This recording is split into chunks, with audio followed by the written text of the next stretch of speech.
Hello, this is Juiz speaking. Oh, it's you! It's been so long since last we spoke. How are you? What was that? You'd like me to instruct you on the rules of the game again? Very well. Please note that this podcast will have strong language and content that may not be suitable for younger audiences. Listener discretion is advised. This game may also contain spoilers for Eden of the East, as well as various other anime. I suggest using extreme caution when encountering this.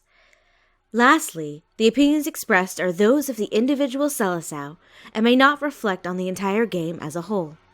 Was that a satisfactory explanation? Very well. Noblesse Oblige. I pray for your continuing service as a savior.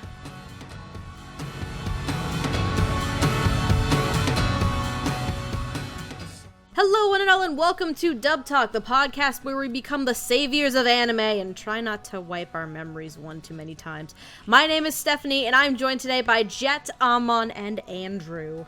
Hello. Hi, an elephant never forgets, but I forget what the elephant remembers. Also, apparently I'm naked and I have a gun. What the fuck have you been doing with your life? I can't tell you. I don't remember. Andrew, we talked about this. Look. Noblesse Oblige. I pray for Andrew's continued services, whatever he is. No. The reason why we are all gathered here today is a simple one. And this is why Andrew has lost his memory. We are here to punish Andrew for all the rock puns he has made in Dr. Stone. Oh my god. I've atoned for that! No, you haven't. Fuck you. No, you haven't. Fuck you. Fuck you, little shit. It's just ironic because this is the Dr. Stone group here today. Oh god, it is, isn't it? It is. It is. When Andrew made this group, by the way, happy birthday to fucking me. This is my birthday episode. Happy birthday to you. God damn it. No, when Andrew put this, because I can't really make my own group, so Andrew did it for me. He just grabbed the three of you guys, and I'm just like, wait, this is the Dr. Stone group. He's like, yes, it is. I'm like, you son of a bitch. Anyway, so we are not here to punish Andrew, although we could end up punishing him during the episode. Who the fuck knows? But no, we are actually here because happy birthday to me, and I get to host a episode if I wish to, and I wanted to. But yes, we are here to have a little birthday fun with probably one of my favorite anime series, because I'm one of those oddballs that likes strange and mysterious things, and also because trying to cover Paranoia Agent would be extremely difficult since I'm the only person with an actual full copy, and because Monster is expired. Thanks. Lilac, that's not true. Someday. I own Paranoia Agent. Wait, what? I own Paranoia Agent. Why the fuck did you not tell me this? Sad. Information. I could have figured this out. Information for next year. Don't worry, Seth. Someday our prince will come. Someday Discotheque will save us. Someday. Discotheque, please save us. God, if I had known Amon had a copy of Paranoia Agent, fuck. This would have been a different episode entirely. Shit. Oops. Well, hindsight's 2020. Oh well, we're here for a fun time anyway. Anyways, we're gonna be covering the 2009 series Eden of the East from studio Production I.G and director Kenji Kamiyama, who is most well known for directing Ghost in the Shell standalone complex, I can fucking read, as well as Napping Princess, which we covered during our second season of Summer at the Movies last year. If you are not familiar with this series, here's a quick summary. I took it from the back of my slim pack DVDs. Some conspiracies are more than theories. Akira Takizawa wakes up naked outside the White House with no memory. He's got a gun in one hand, a cell phone in the other, and doesn't know if he's a good guy or one of the worst. He doesn't remember the phone gives him instant access to 10 billion yen, and a woman who can make his most outlandish requests a reality. He doesn't recall his connection to the ongoing missile attacks terrorizing the Japanese people, or the part he played in the sudden disappearance of 20,000 shut-ins. He doesn't even remember he's supposed to save Japan and will be murdered if he fails. Whatever it is he's tangled up in, Takizawa's definitely in deep. And that's not even scratching the surface. So, that plot summary is not even scratching the surface. Akira woke up packing heat in more ways than one. Boo. Boo. Okay, you know what? I'll grant him that. We're probably gonna have to make a lot of those kind of puns tonight. I mean, we're gonna be talking about a lot of Johnny's tonight. We gotta make sure this material doesn't get stiff. Son of a bitch. Okay. Andrew, I could be love having you. waffles right now. I'll drop. Okay, Andrew. Remember, at least 2 of us are in the same state as you right now. Oh yeah. Oh yeah, that's right. I moved to Jersey. Ba-da-ba-ba-da-ba. Yes, this is the first episode in Steph's new place in Jersey. She's now in the same state as Jet and myself now. Yes, which means, Jet, I'll see you in like 20 minutes. We'll go up to Andrew's place and kick him in the ass. How's that sound? Come on, drive down. We'll meet you down there too. We'll all kick his ass. How's This that? is gonna go all Reservoir Dogs on me, isn't it? Yes, it is. Fuck you. That's another thing the show has in common. Lots and lots of movie references. You're right. Anyway, we are considering today's episode one of our classics episodes, so we are going to be talking about pretty much the full cast. A brief history. Andrew's the only person who has not seen this. I'm going to call it a franchise, because Eden of the East is a one core TV series plus 3 movies, one of them being a compilation film, but the other 2 do actually complete the story. So we are covering the TV series, The King of Eden, and Paradise Lost. Those are the 2 films we are going to be covering today, because it's very important that we do, because it actually completes the story somehow. So Andrew has never seen this before. Jen and Amon have, however, both of them have not seen the films until recently, which means I'm the only person who's seen the TV series and both films. So, welcome to my life. Anyways, so we are going to be going through the casting and the staffing of Eden of the East as a whole, just giving general opinions on the performances as well as the dub overall. Are we ready to, are we ready to dive on into this madness? Yes. Yep, sure. Noblesse Oblige. I pray for your continuing service as a guy who won't make fucking puns the whole day. Okay, Juiz. Thanks. Thanks. Which number is it? Number 6, you fucking pervert filmmaker. Ah, okay. Alright, so we are going to start off with the ADR director and the script writers. There are 3 script writers, one for the TV show, one for King of Eden, and the other one for Paradise Lost. So there is a different script writer on each of the projects here. Our script writers, I'll start there. For the script for the TV show, we have Andrew Rye, who has written for other series such as Ghost Hunt, Peach Girl, and one that, if you are a listener of the podcast, you will know this because we cover this during Jet's birthday episode this year. He also wrote for Casher and Sins.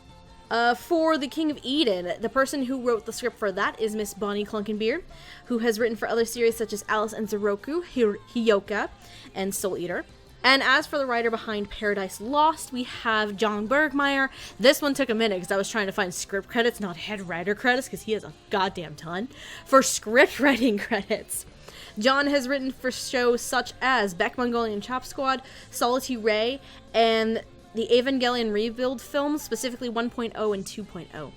As for our ADR director, we have the one, the only, Mr. Mike McFarland, who is very well known as an ADR director. He has directed series such as Attack on Titan, Grimgar, Ashes and Illusions, and here's an old school one for you too, Trinity Blood. It was a little gem I found right there. I'm like, ooh, Megan would be proud. Would be 2000s vampire action, yes. Hell yeah. I know Megan wants to someday cover that one. Holy shit. And I would love to dive in on that too. Anyways, I'm gonna start with Amon. What do you think of the directing and writing of Eden of the East? They're both great. I don't think I've ever heard a bad dub by Mike McFarlane. Certainly not as of late. He's a good solid director in general. I think he's particularly good at balancing shows like this that just have lots of characters going on, and particularly ones, as we'll talk about, like, this is not a show where the whole ensemble is kicking around at the same time. People split up into groups and subgroups, and you got other people going on over here. I think he does a very good job of actually handling shows where there are that many characters to keep track of, and getting good performances out of his actors, and making sure that everything meshes together. The direction is impeccable. I have no complaints there. The script writing I actually think is both good and surprisingly cohesive. I'm actually surprised to learn that the TV series and the two movies were each technically adapted by different people. I think there's a lot of good cohesion here. I think the adaptation is very strong. Everybody sounds right. All the writing feels on point for those characters. How do I put it? I think it balances the show well. Like, this is a nominally serious show that's also kind of really goofy, more often than you'd expect. So, for those who don't know a damn thing about Eden of the East, with the plot summary alone, you would think this to be a mystery thriller, maybe a little political drama, maybe. Then you forget this is Kenji Kamiyama here. If you know anything about Napping Princess, to be fair, even in Ghost in the Shell Standalone Complex, which is like the most super it serious, has its moments. Ghost in the Shell has its moments too. I was going to say even then, like the Tachikomas exist. The Tachikomas exist. And there's also a couple of moments of buddy cop shenanigans with the people of Sector 9. I need to actually, I own it too, I need to actually sit down someday and watch Ghost in the Shell, because I've seen episodes sporadically when it was on Adult Swim. I've never watched the series in its entirety, though. But, so it's, don't let the plot summary I read earlier deceive you. This show can be kind of silly. Or even when it's dramatic, you have some extremely absurd setups like, hey, we just shipped 20,000 neats over to India. And hey, here's a serial killer who has been doing this for years, has a body count of 20,000, and has just not been caught even before she got her cell phone. Andrew, I'm pretty sure she didn't actually cut off that many dicks. That's the urban legend part coming in. Here's the problem. You don't know that. We don't know anything about her. Anyways. I'm gonna have some stuff to say about that later, honestly. Yes. Anyways, I think the script writing is really good on this. I think it's dramatic when it needs to be, it's funny when it needs to be, and I think it feels very cohesive. Again, I would not have guessed this. Each of these particular iterations had different writers on the dub script end. If you'd asked me blind, I would assume whoever did the scripting for the show did the scripting for the two movies, vice versa. On the whole, I think this is a really fun, strong dub. It goes well with the show, and I really like it. Okay. Jet, what are your thoughts on the directing and writing? So I've praised Mike McFarlane's work a lot of times on this podcast, and I feel like almost anything I could say about this show's directing would probably involve me repeating myself, but it was really well done. All the performances here, the praise for being very solid to very strong, and there's a good solid mix with the cast for people from both in and out of Texas, which is nice. Since this is exactly what I would call a very emotional show, there aren't too many chances for the actors to really show off their dramatic chops. But they do help in making what could otherwise be a kind of dry sci-fi thriller pretty fun.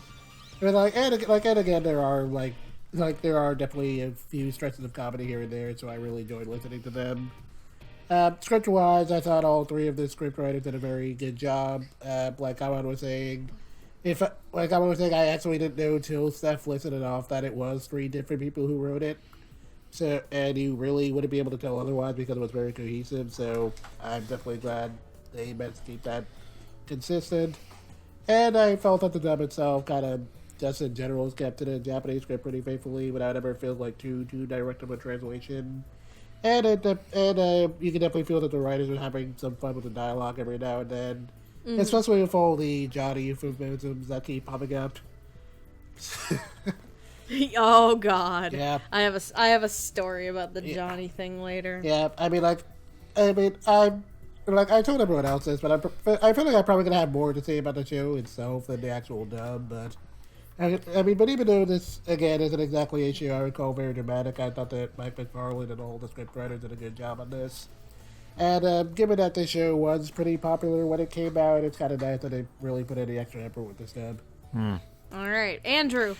This is one of those things I'm kind of fascinated watching. I'm interested watching this from a modern perspective looking back.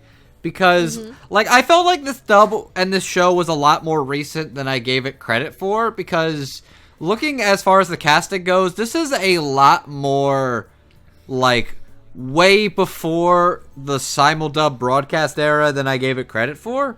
Yeah, this is if you weren't knowledgeable on it, you probably couldn't tell that it was pre-simuldub era. Right? I think the only thing I actually knew about who was in this show was who voices Akira Takizawa.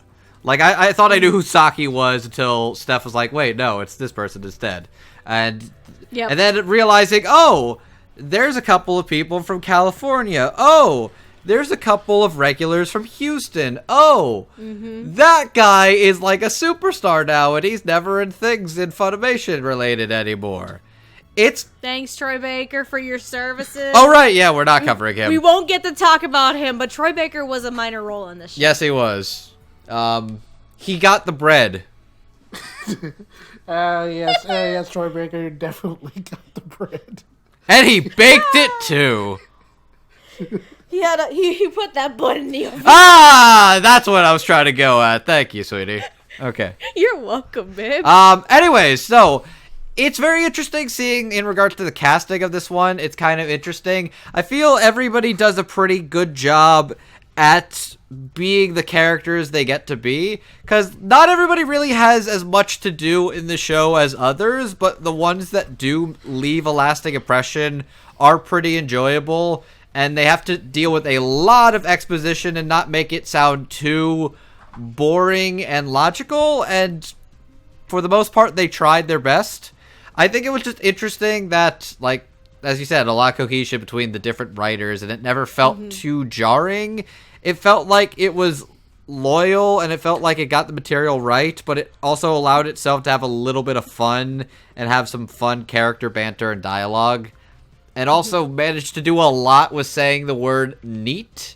So you had to make sure everybody was clear and concise on how to say neat and how to use neat properly in context for the American audience, which was actually well done. I think this is a good dub. It's a good dub, and it's a good script and a good cast. I think most of it is pretty good, though I won't lie and say there's a couple of these I'm having trouble remembering, though the ones that do stand out in this dub, they have a very strong impression. Okay. All right. So, similar to what Jet has said, what is there to not say about a Mike McFarlane directed dub? You can't really think of anything bad to say about a Mike McFarlane directed dub. He will take the shittiest of shit and turn it into something that's good. Less about the characters spouting. Fuck, hang on. What are you doing? I'm sorry. I opened a video quickly and I thought the volume was turned off. It turns out it was all the way up. Was it that dog again that you sent me? It was a different thing, but yes. So a dog was involved. Anyway, so yeah, Mike McFarlane is definitely one of the strongest directors. Granted, he hasn't, at least not lately, he hasn't had any big projects. That's been given to some of the newer full-time directors nowadays. However, back in the day, he was given a lot of fun stuff, and I think Eden of the East is definitely one of them. Very solid casting, a very a wide mix, because as Andrew pointed out, we have some of the the Dallas regulars that we'll normally see, but we also have a few Houston people that we'll run into, as well as a few LA-based voice actors, and old school favorites like Troy Baker that pop in on occasion. Just to give you that gentle reminder, yeah, Troy Baker used to voice anime back in the day. Mm-hmm. Rip. I mean, in fairness, he was in anime this year, surprisingly. He was. Did he? He was in He was a lead in a Netflix series. Yes, he was a lead in a new Baki show. What? Yeah. Look, it's not that he won't do anime. It's that he's generally too expensive for anime. It's either too expensive or too busy. Oh my god. Troy Baker, we miss you and love you. Come back to anime more often, please. Okay. Anyway, as for the writing, I am also in full agreement. I didn't know that these were written by 3 different writers until right before I started watching the show again. And then I was like, oh, shit. These are by 3 different people. Oh, damn. So, similar to everybody else's surprise is like, if I didn't know about that going into it, I would have thought this was written by one person. This is a cohesive script, and it's like one single person wrote the entire thing. Now, obviously, by the time Bonnie got her hands on King of Eden, Andrew Rye probably was not writing scripts anymore. At least for Funimation, because he doesn't have a ton under his belt, in all honesty. And Andrew Rye, the only thing I'm familiar with him, granted I need to rewatch Peach Girl at some point, because that was ages ago, is Casher and Sins. When we watched it for Jet's birthday episode. Is Peach Girl actually a good show? It's high school drama hijinks and bullshit. I hear very mixed things, and the most I hear is I haven't watched it in years. Okay. I need to rewatch it. Yeah, the only big thing that I know Andrew Rye has written is Casshern, only because Jet introduced me to Casshern recently. So a lot of it's going to be based on his script work, because Bonnie and John just make it consistent throughout the 2 films too. So, realistically, Andrew was able to, as the person who had the most time with the script, he had the opportunity to give us those dramatic moments, give us the mysterious tone. However, because it's not a dramatic piece entirely. It has those stupid, lighthearted moments where it's like a little bit of breathing room, just to make it, instead of going completely total dark here. That he got to play up those elements. He got to play up all the reactions. He got to play up some of the wackier moments, like the Johnnies and things like that. You could tell he had fun writing it. And again, Bonnie and John just kept that cohesive, the cohesion and that consistency throughout the 2 films. So it was, if you didn't know any better, you would have thought it was just one person, like all the guys have been saying so far. But overall, like, it is one of the stronger dubs, I think, especially for the time that it came out. But it is one of the stronger dubs, I feel, especially for an early, more than likely this came out in the 2010s, the dub itself. So I think it's a strong dub for the early 2010s. But as we go along, we're going to have a lot more fun talking about this show. So why don't we move on to our first set of characters, yes? Yeah. Okay. So, for the Selecao game, there are 12 people. Thankfully, we don't meet all 12 of them. We never meet, I think, number 7 or 8. Thank God. And number 3, who's voiced by Julie Erickson, she only has like a 5-second scene. So, as much as we love Julie Erickson, we're not going to talk about her character. However, who we are going to talk about, I have 1, 2, 3, 4, at least 5, and then 3 more that are going to be separate because they have a lot more involvement in the series as a whole. So the characters we're going to talk about first, we have Selecao number 2, Jintaro Tsuji, We have Selecao number 4, Yusei Kondo. Selecao number 5, Hajime Hira. Blah, blah. Selecao number 6, Taishi Naomoto. And Selecao number 10, Ryoyuki. Now, all of these fine gentlemen here, they are very, very odd. Most of them are. So, numbers 2, Suji is... I don't know what his general deal is. He's a dirtbag. He's a dirtbag.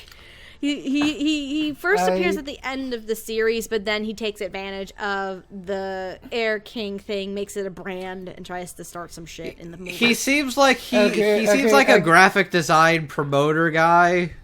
Okay, no, like my general impression of him was just very bored rich dude. So he's a dirtbag. Yeah, he's a dirtbag. Because something that's like explicitly stated about him, like towards the end of the TV series, that he already had.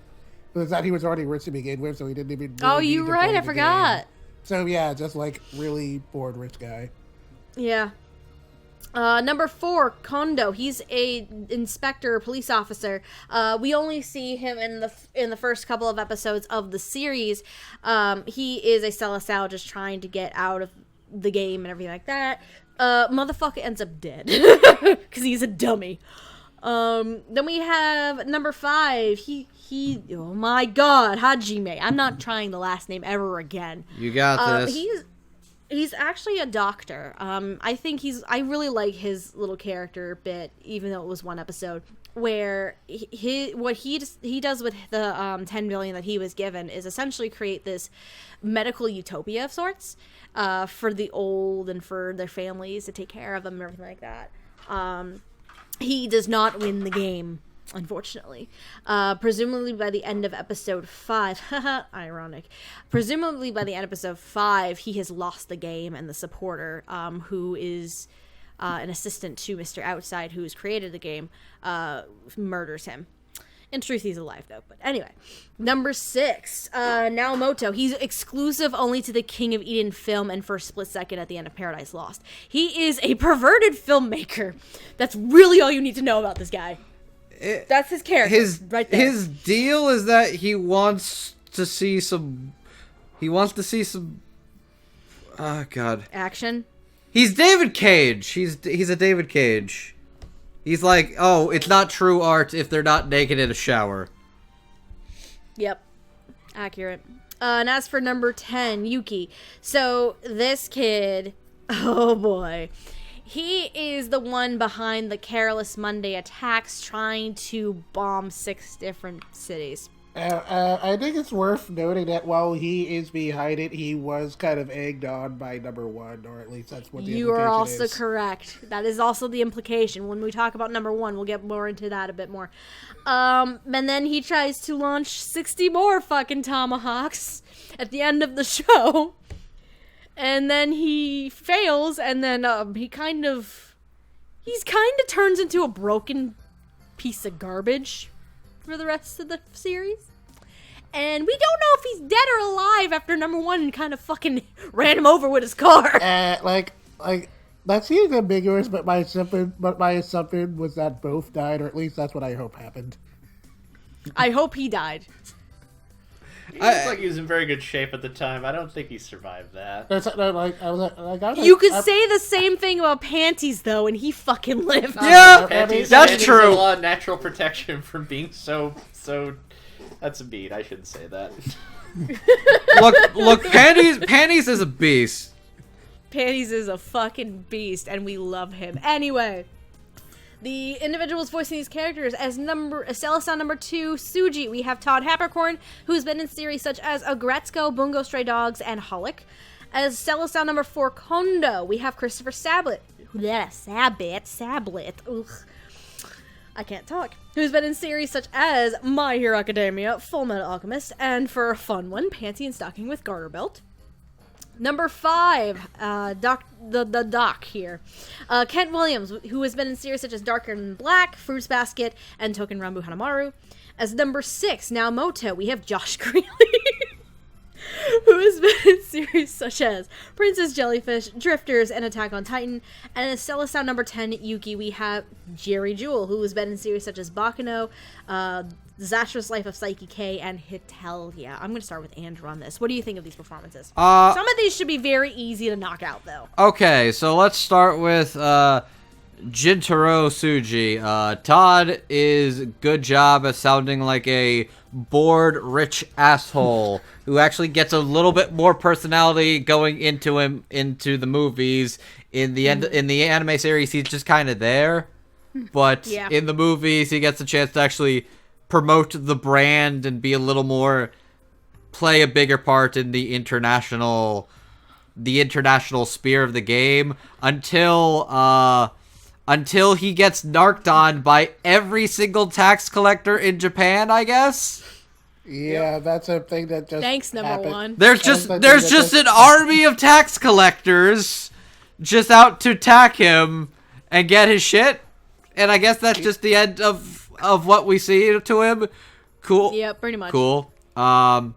So Sabbat is an interesting character who's basically a corrupt cop who kind of started this out with moral intentions, but then went astray and then tried to rob Akira before spending all of his money and realizing, oh shit, once you spend all of your money, you're good as dead too.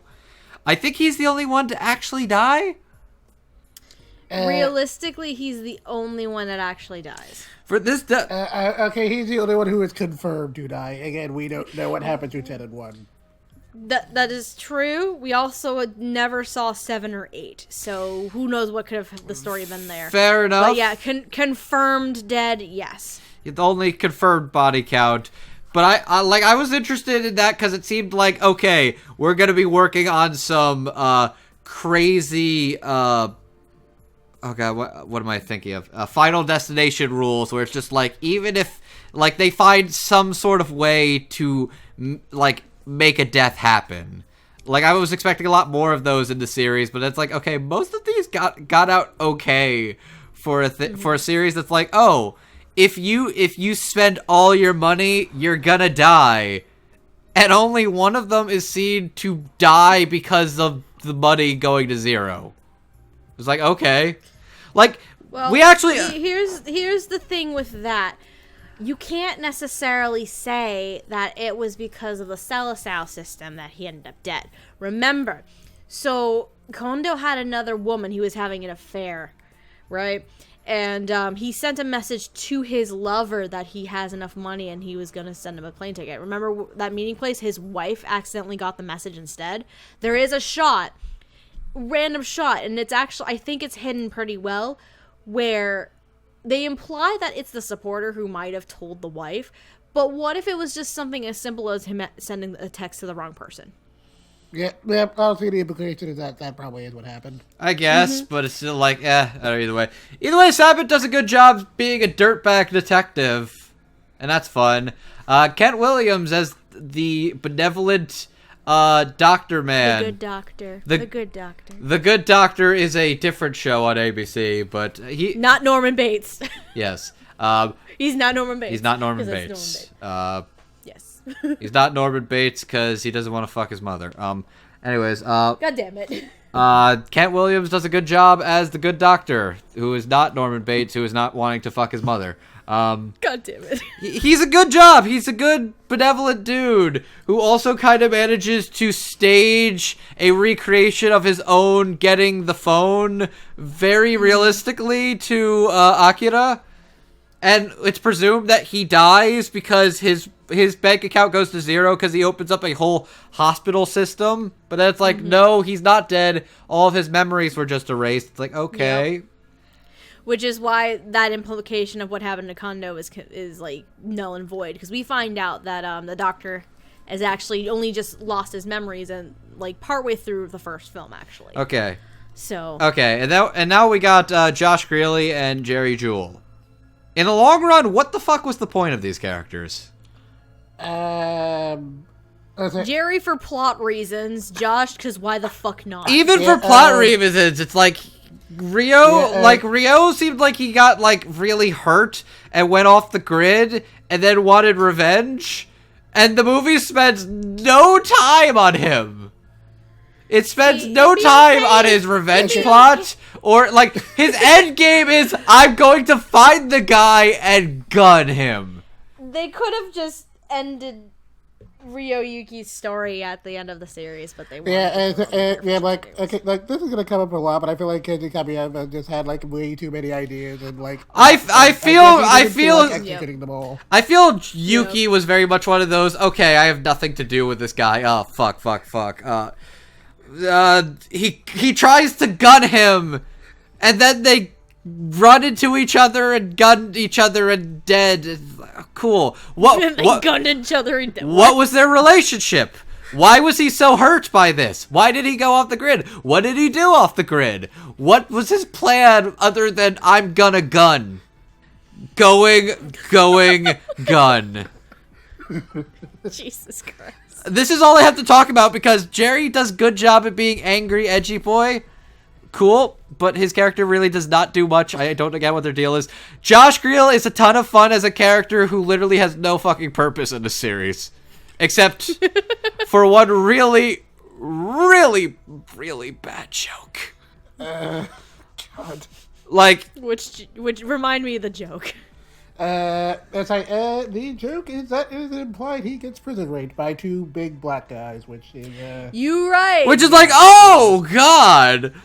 Like, that's the end game, too. And the end game is when everything's getting resolved and the big drama's happening. And it's like, oh, let's imply this dude is gonna get fucking raped. Okay, what's happening there?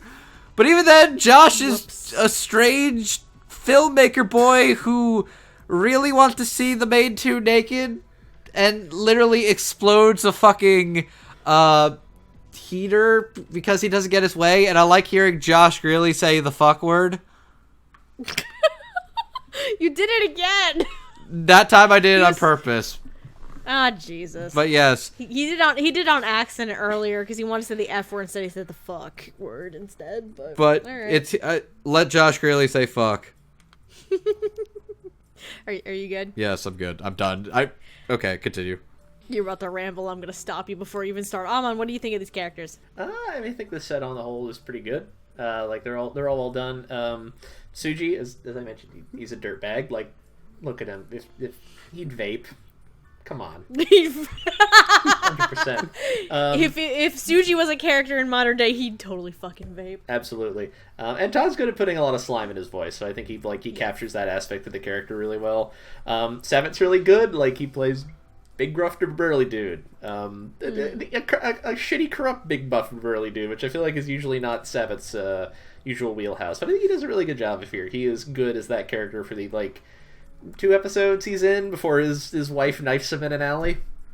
Who else? Kent Williams is a lot of fun. I think he makes Hoyura gives him just this nice warm sort of avuncular feel to him. Like, he feels like one of the few unquestionably good people in this show. Like, there's no subterfuge, there's nothing underneath that he's trying to get at. It's just like, no, I figured I could do better. Just I'll have a hospital and employ people who usually can't get work. It'll be nice.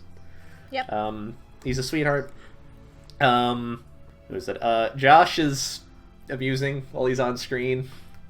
I feel like the point of this character is just they wanted a Selecao they hadn't seen previously, and also just riffing on the fact that Akira's a weirdo movie nerd, but in real life he probably would be this competent, high-minded, revolutionary guy. He'd just be that shithead in your film studies class who will not shut up ever. And that's what Naomoto is. He's the real life version of what Akira would be if you're an actual person. I'm just going with he is the David Cage. Even David Cage has ambitions, man. They're stupid ambitions, but they're there. Ambitions. Okay, fair enough. They at least exist. This is a man who thinks being horny is a sign of artistic merit. Anyways, and I like Jerry's performance a lot. Actually, I thought, especially in the movies, I thought he really sold just how exhausted Ryo looks. I think in part just because he realized the people he thought had his back were just kind of using him, and it kind of broke him because he almost killed millions of people. Yeah. Yeah, that'll do one to you. But I liked his performance a lot. I thought he was very like nicely smart alecky during the TV show, and then later on he just sells the exhaustion this character is clearly going through really well. He sounded as haggard as he'd looked, and I appreciate that. Yeah, I like these performances. They were good. All right, Jet. Okay, I will also be pretty quick here. Todd Habercourt and Suji, like Andrew and Ahmad said, he does a good job of making this guy just sound like a natural slime ball. He definitely just gives him the kind of tone that would definitely belong to a clearly very bored rich dude who's just kind of in this because it seems like an amusing way to pass the time, and and I appreciate that he doesn't really get invested until after he kind of sees what Takezawa is capable of. And his whole weird conspiracy was, I guess, kind of amusing. I mean, the whole thing about him effectively getting outed by the IRS was kind of weird, but well, this show is weird. I mean, he's a rich guy. That's usually how it happens. I mean, that's usually how it happens. But the whole Selecao system in general is just kind of like very weird. The rules of this game are very weird. As for Jerry Jewell, yeah, he did a really good job of playing the edgy boy who wasn't really around for very long. I did think his motivation was pretty interesting in that, in that he's angry that his parents kind of died from being overworked, which is like a thing that happens in Japan a lot, unfortunately. I seriously forgot that was his deal. That was his deal. That was his deal. He thought the world was like corrupt and shit, and like he's got an interesting idea and setup, and they have him set up to be much more interesting than what they do with him, and what they do with him is fucking nothing. Yeah, pretty much. So he's definitely very angry at the system for what happened to his parents, and wants to nuke everyone, but then that goes south. So he then just spends most of the remainder of the other two movies just kind of being very depressed and not doing much of anything. Mm-hmm. I mean, for what it's worth, though, I thought Jerry Jewell did a very good job of making him sound very edgy and angry. I just kind of wish this guy did more. But considering he was one of the few people in this game who was definitely very willing to kill a lot of people, I'm glad that it was at least implied he was one of the only people who might have died. Well, besides him at number one, possibly. But again, they were ambiguous about that, which is kind of weird. Yes. And it's like Josh Grill as Naomoto. This character was also just kind of there. I don't really get what his purpose was. I also really, really, really, really hated that joke with him at the end. That's literally soured my opinion of the entire second movie. It makes no sense because it's just like the tone makes no sense with everything else in the movie. Hell, his whole character makes no sense with the tone of everything else in this series. Because he kind of shows up to stop them at the Ferris wheel, but also defends them with the flamethrower. What is his deal? Andrew, I don't think he's defending them. I think he's just a fuck up. He's an idiot. No, it seemed like he was trying to kill them with the flamethrower, and then another group showed up, so he just ran. And honestly, even that whole thing with him trying to get them in the shower didn't really make much sense, because it's like, again, the limits of the Selecao system are very weird, because it's like, how would you just randomly blow up a heater? Juiz can get you every single webcam porno in the world. Why are you so focused on these two schmucks? You gotta remember one thing about Juiz here is she does have a range limit. Okay, no, I understand that. I'm wondering, how, given that it's just, given that the whole Juiz system is that, it's like infinite money, how do you use that to blow up a heater? I don't get it. I don't think that was the intention. I think the original intention was just to make the room very warm that forces them to go, cool off in a shower. Probably because it's an old hotel, it just fucking exploded as a result. That's my guess on that one, but Lord knows. It is so weird. It is. It's very weird. Chris Sabat as Kondo. This character wasn't around for very long, but I thought he was pretty interesting. Seeing the whole corrupt cop angle is always, always a kind of a neat addition to this sort of thing. And I thought that Christopher Sabat did a very good job of making him sound, very jaded and cynical, and, the kind of guy who isn't, afraid to kill people to get what he wants, which is why, again, he is, like, the only character who explicitly dies. So, yeah, I thought it was a pretty neat performance. Would have been nice if this character had stuck around a little longer, but, I mean, he served his purpose in kind of, like, setting up the tone, so I guess I feel more positive about his role in the show than some of the others I was now. Mm-hmm. And then finally Kent Williams, who was definitely one of the more positive characters in this show. Because outside of Takizawa, he's like basically the only other Selecao who actually wants to use his newfound power to help people. Yep.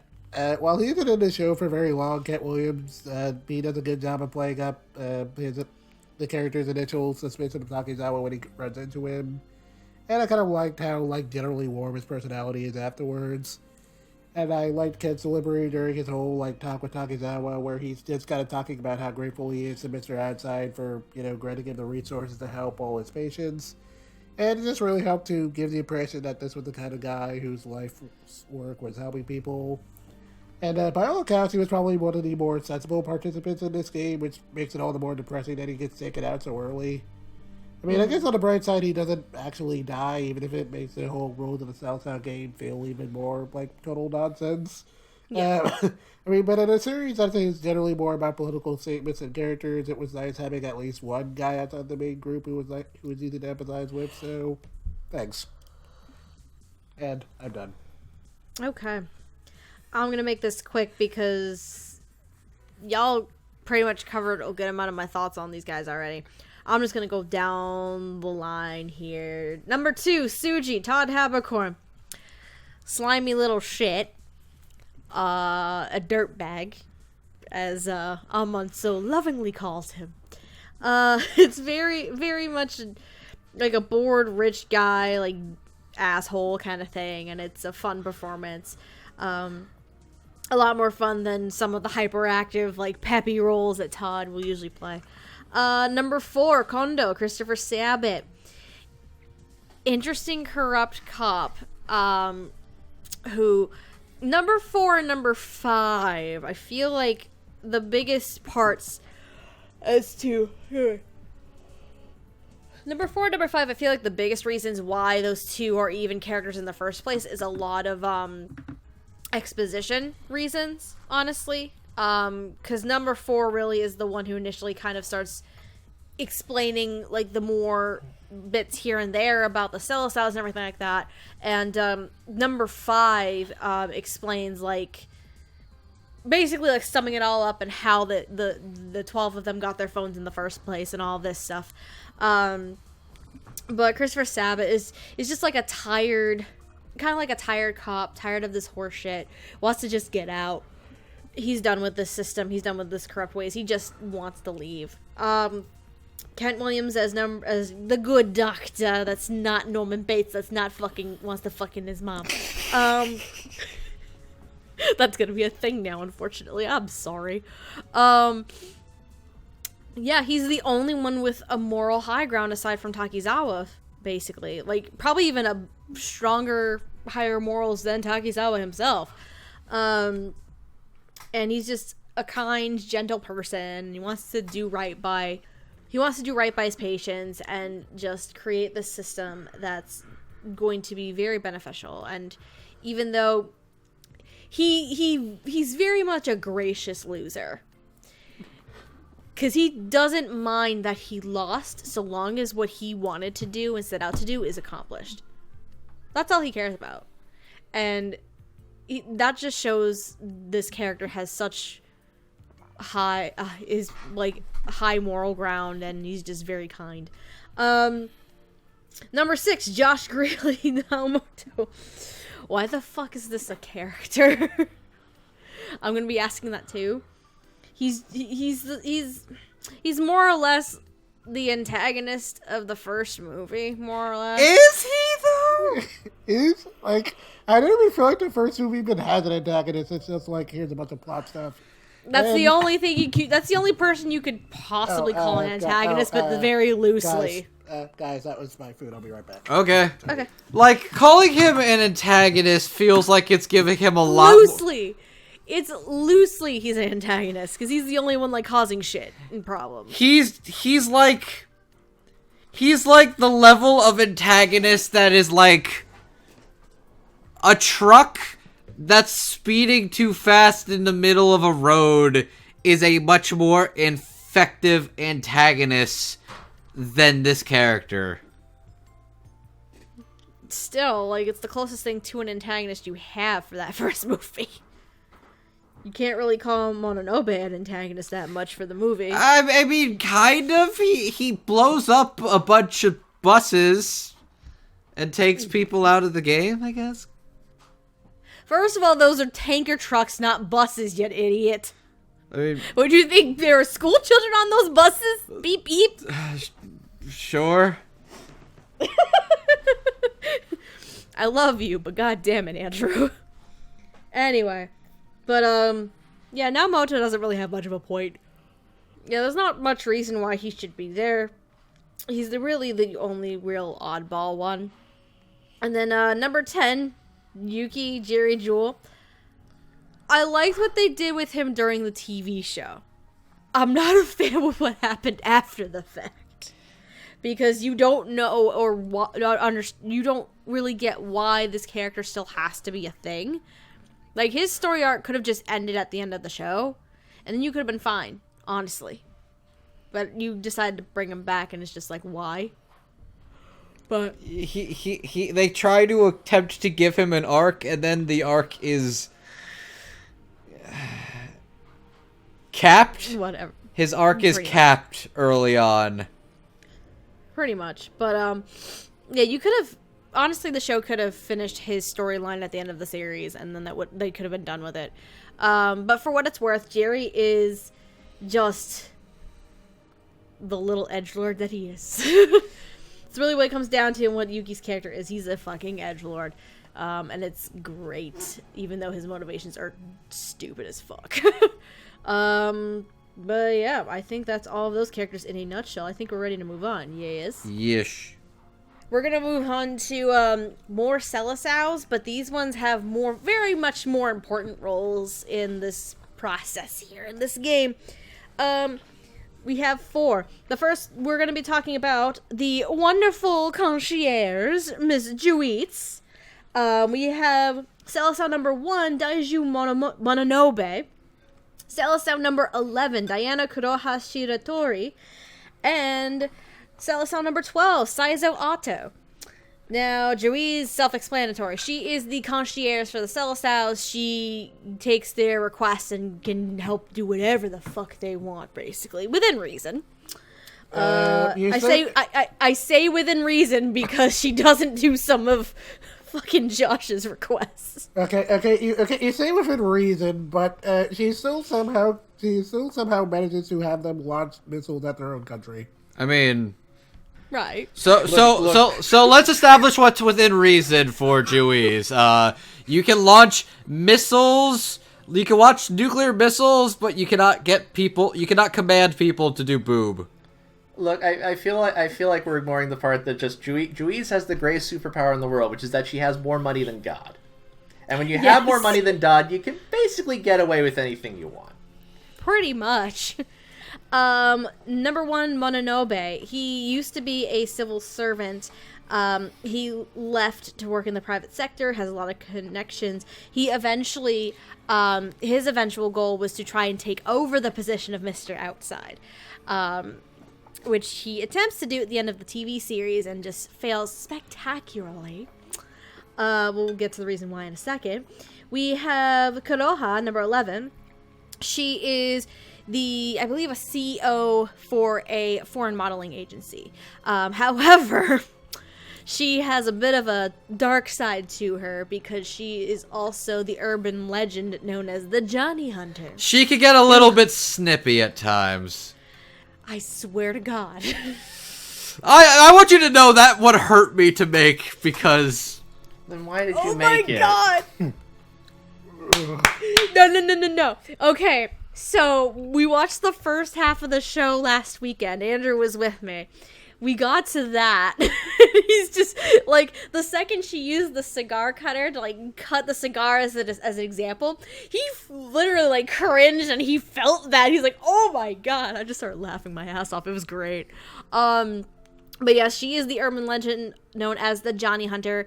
The legend goes is she hunts down capable young men, and if they can't keep their Johnnies up during sex or something, she cuts them off. In reality, though, she really just finds the pretty much like the serial rapists and the criminal sexual offenders, things like that, and like she's like, you're not worth the time or air. Like, you shouldn't even be breathing. Like, you're a criminal. Things like that. Still don't get how her arc ends, but we'll get to that in a second. Yeah. Anyway. And then we have number 12, Saizo Ato. So, with this one, the reason... we don't officially meet him till Paradise Lost. However, he's a very important individual because he is actually Mr. Outside himself. And he is the one who has created this game. So he put himself as one of the Selecao to keep an eye on these guys to see how they're doing.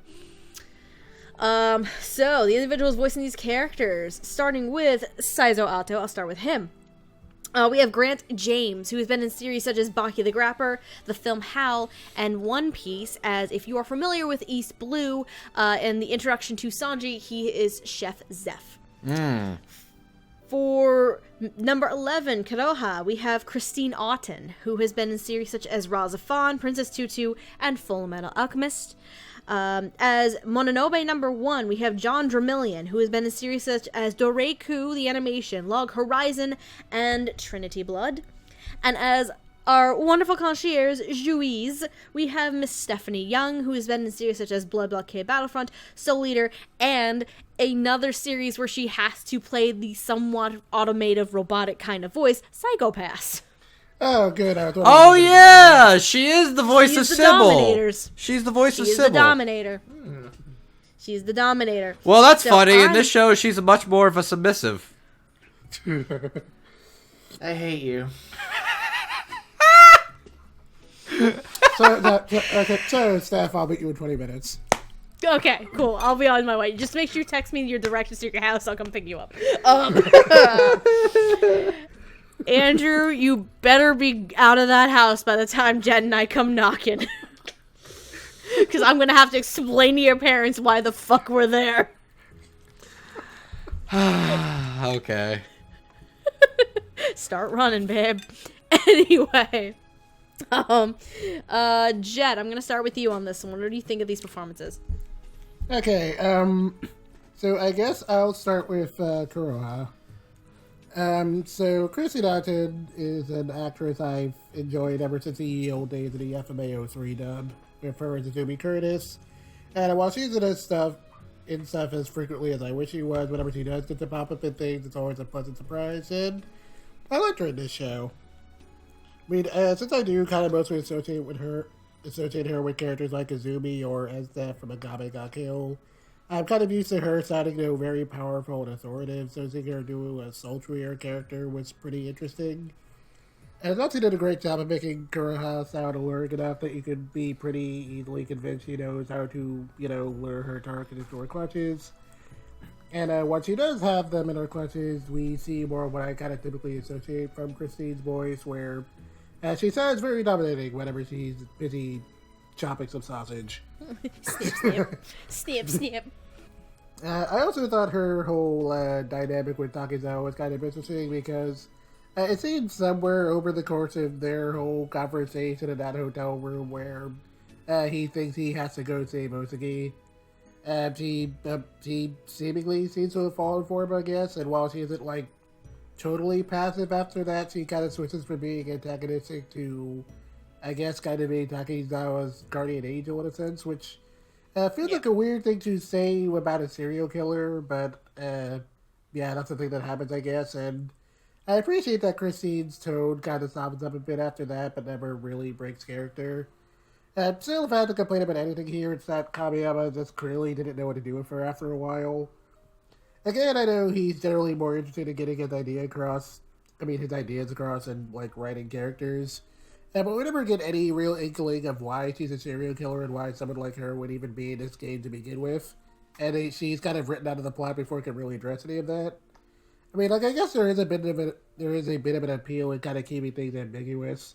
I mean, but even with that, I felt like the idea was that she had probably been, like, harmed by a man in her past. And that's why she's engaging. Yeah, that's supposedly the motivation. That is the implication, but it's still. That is the implication, but so, like, including this kind of character in there, it's like, I kind of feel like maybe getting a little bit more meat might have helped there. I mean that was the plan. That was actually Akira's initial plan, to give her a little bit more meat. Yes. I hate you. That was the original plan, is to actually have sex with her and actually give her love from a good love from a Johnny.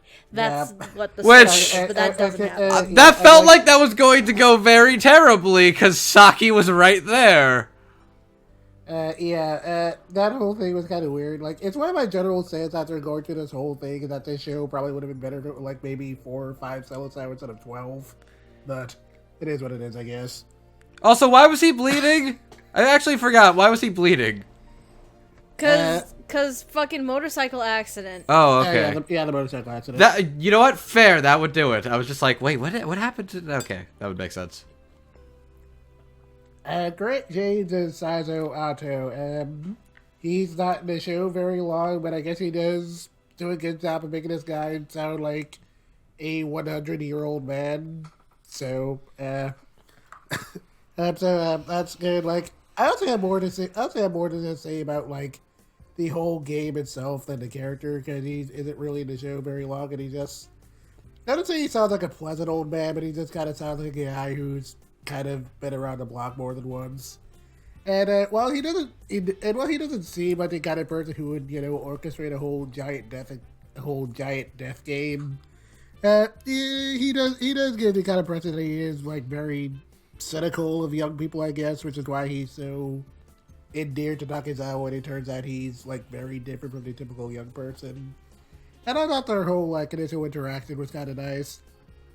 I do really wish this guy got some actual form of comeuppance, because I mean, of course, again, he is like 100 years old. I know he wasn't going to actually get punched in the face, but he did orchestrate a game that could have very easily resulted in the deaths of thousands of people. So, and he just gets away with, like, getting a slipper slapped on his face is kind of, like, weird. Yeah. For what it's worth, though, I thought Grant James' performance was pretty good. It's just like, that whole character is like, he needed to get some better comeuppance than that. Moving on. Moving on to Mononobe. John Gramillion is also an actor I always enjoy hearing, but I never get to listen to him often enough. And he was really great at playing our villain, I guess. I mean, he basically is given what his plans are, but the show is, like, very, very weirdly lax about the fact that he fully intended on blowing up thousands of people to achieve his goals. Anyway, Mononobe is again supposed to be like a long-standing bureaucrat in the Japanese government. And John Gramillion's voice definitely carries that across. And he has a very professional politician kind of voice. Mm-hmm. And he always, and he just sounds like he's consistently on top of things. And even when things are going very badly for him, he always maintains this level-headed demeanor that isn't exactly calm. But I never feel that he's going to snap when things don't go his way. I wasn't, super interested in him as a character. I did think his whole conflict of interest with Takezawa was kind of interesting. As, both of them kind of agree that the whole old guard controlling the Japanese government were kind of, getting in the way of progress and kind of leading the country on the road to ruin. But whereas Takezawa kind of cares about the lives of individuals, Mononobe just kind of sees them all as being cogs of the machine, and he's just kind of mostly concerned with the prosperity of the country and not the people. I mean, I don't know if I would exactly categorize it as nationalism, since he doesn't really carry himself across as an extremist, but again, either way, this guy was definitely willing to launch millions of people to achieve his goals, so he's very clearly not a nice man. And it's why I was a little weirded out that when Takezawa upends all his plans, this guy literally just kind of throws his hands up and walks away. And, like, sure, the implication is that he might have died alongside Jerry Jewell's character when he came back for revenge, but seeming that ambiguous is kind of weird considering how far this guy was willing to go to achieve his goals. And it's part of why I can kind of see why people maybe weren't that satisfied with these movies when they first came out. But honestly, I'm not satisfied watching it now. But yeah, all that rambling aside, I thought John Gramillion did a really great job playing this guy, and while he didn't really care much for the character himself, it was definitely a very strong performance. But anyway, forget about all those people. We're here to come to the best character in this show. Juiz. Okay, you might be wondering to yourself how a food operator could stand out, but she's definitely a lot more fun than you would expect her to be. And Stephanie Young's performance definitely reflects that. In most instances, she has to play Juiz as very, very polite and respectful, and she does it without ever sounding robotic. And and during those moments where she had to talk to Takezawa or maybe one of the other Sawasawa in a while, there's like this genuine warmth in her tone where it sounds like she's just happy to hear from an old friend, and I thought that was very sweet for what is presumably a self-operated robotic system. But of course, as the show goes on and the Sawasawa requests get increasingly more ridiculous, and Juiz kind of develops a sense of snark, and especially when dealing with certain ones like Joss Grill's character, she gets to get really... Oh, she gets really so sassy. Snippy! It's great! Oh, that was the greatest. She gets really super sassy to the point where it almost sounded like a completely different person was on the line. And I thought that was pretty funny. And it all leads into the whole galaxy brain twist that Takezawa's little off-color joke about imagining a room full of identical women taking requests was actually true. The implication is that, Juiz is probably still a computer, but the people controlling her are all identical women. All voiced by Stephanie Young. And the fact that she was able to make all of them sound and sing from each other in that scene was actually pretty impressive. That was impressive, yeah. So it almost made up for how wacky the game was kind of getting towards the end.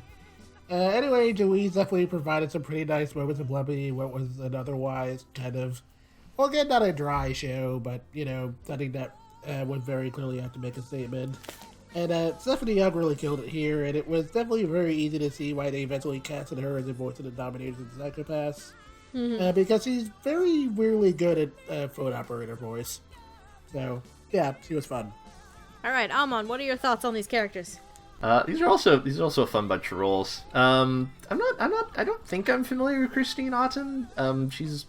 I think she's one of these actors where I don't recognize her name, but I don't know if that necessarily means I haven't seen her. Okay, have you watched either Fullmetal Alchemist, Dub? Like, either one. I mean, not in ages, but yeah, who's she in that? She is Izumi Curtis. She's the Elric's teacher. Oh, that lady! Oh, she's great! Yeah, there it is. There it is. All right.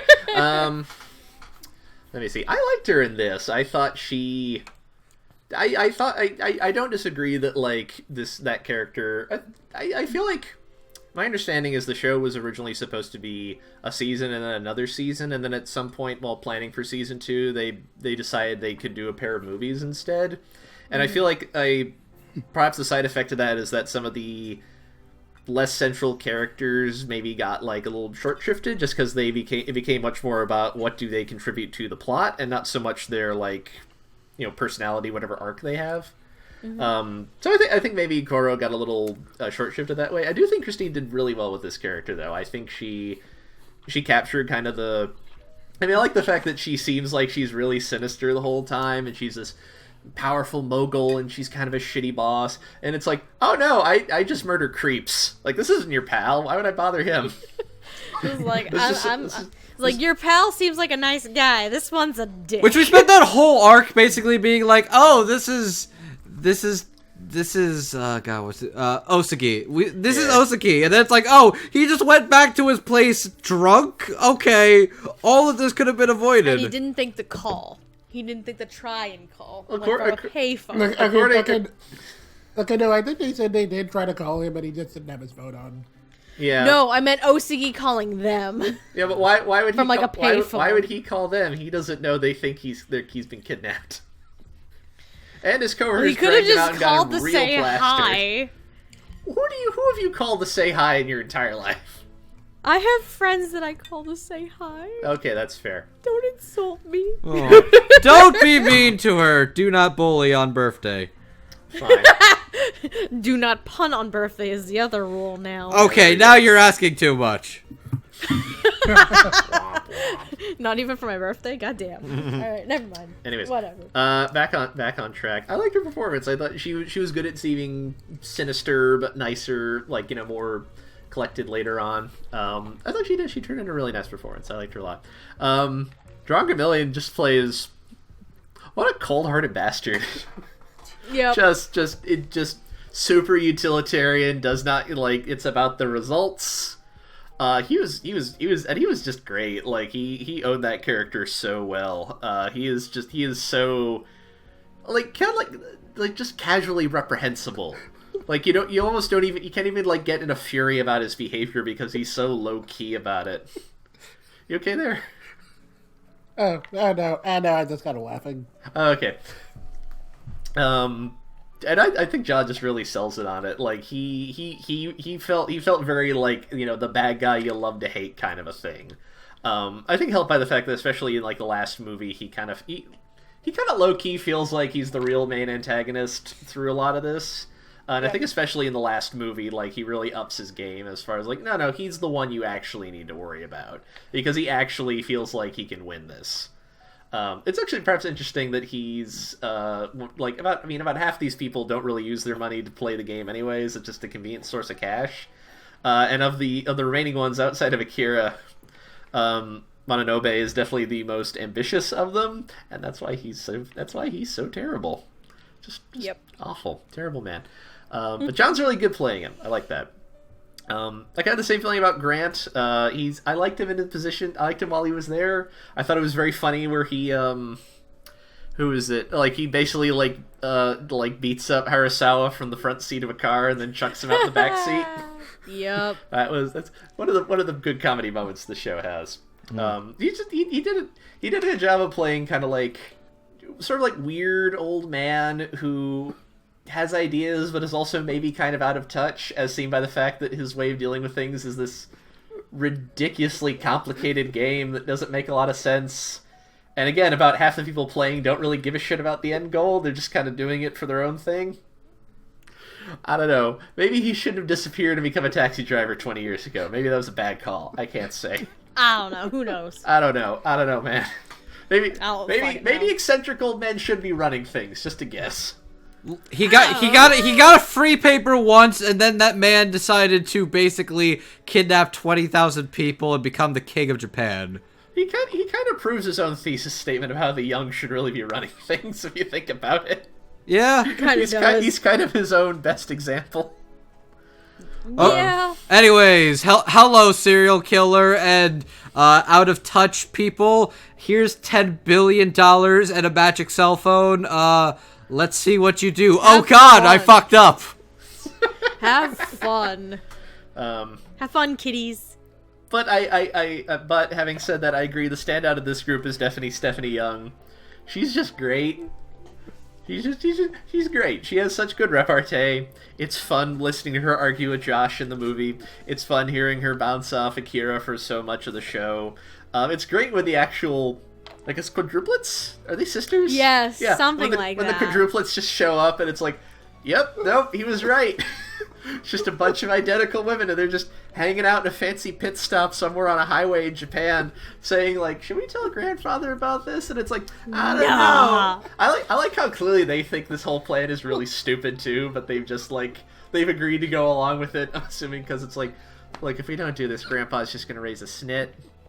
And that's not going to be fun for anybody.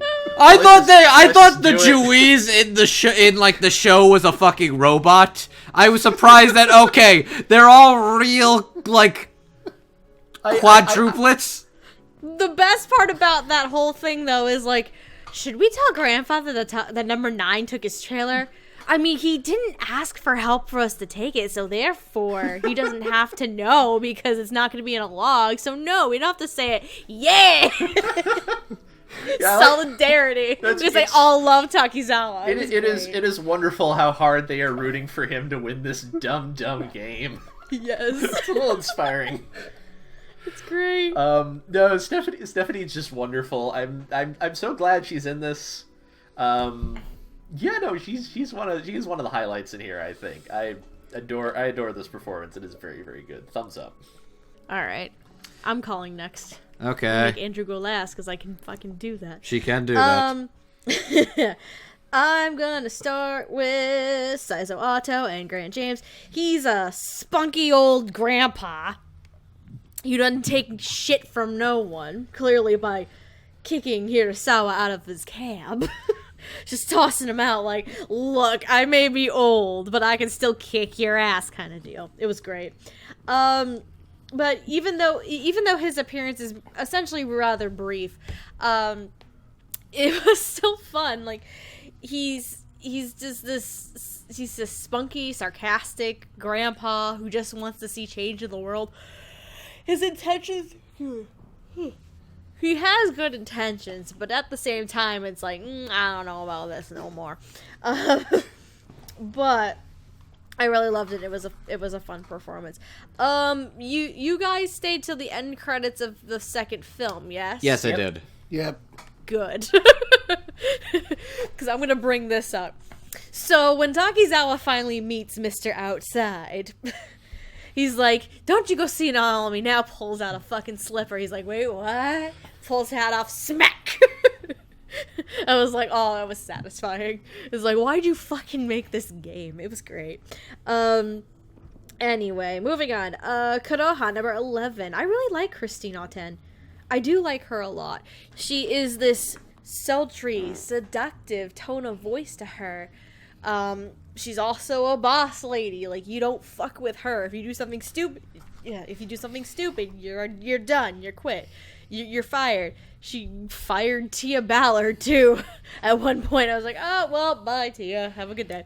But she's very, very seductive and sultry, and it's an interesting tone of voice to give to a character, especially when she's the only female character that has a darker sounding tone to her, when all the other characters like Saki, like Sis, like Michan, even Saki's older sister, have more of a lighter sounding tone, a more happier sounding tone compared to Konoha here. And I think it's an interesting counterbalance to the whole tone. It also kind of helps set the overall tone to an extent with the entirety of the Selecao, because if you haven't noticed, basically the majority of the Selecao have a darker sounding tone to them as a collective group, which is very interesting.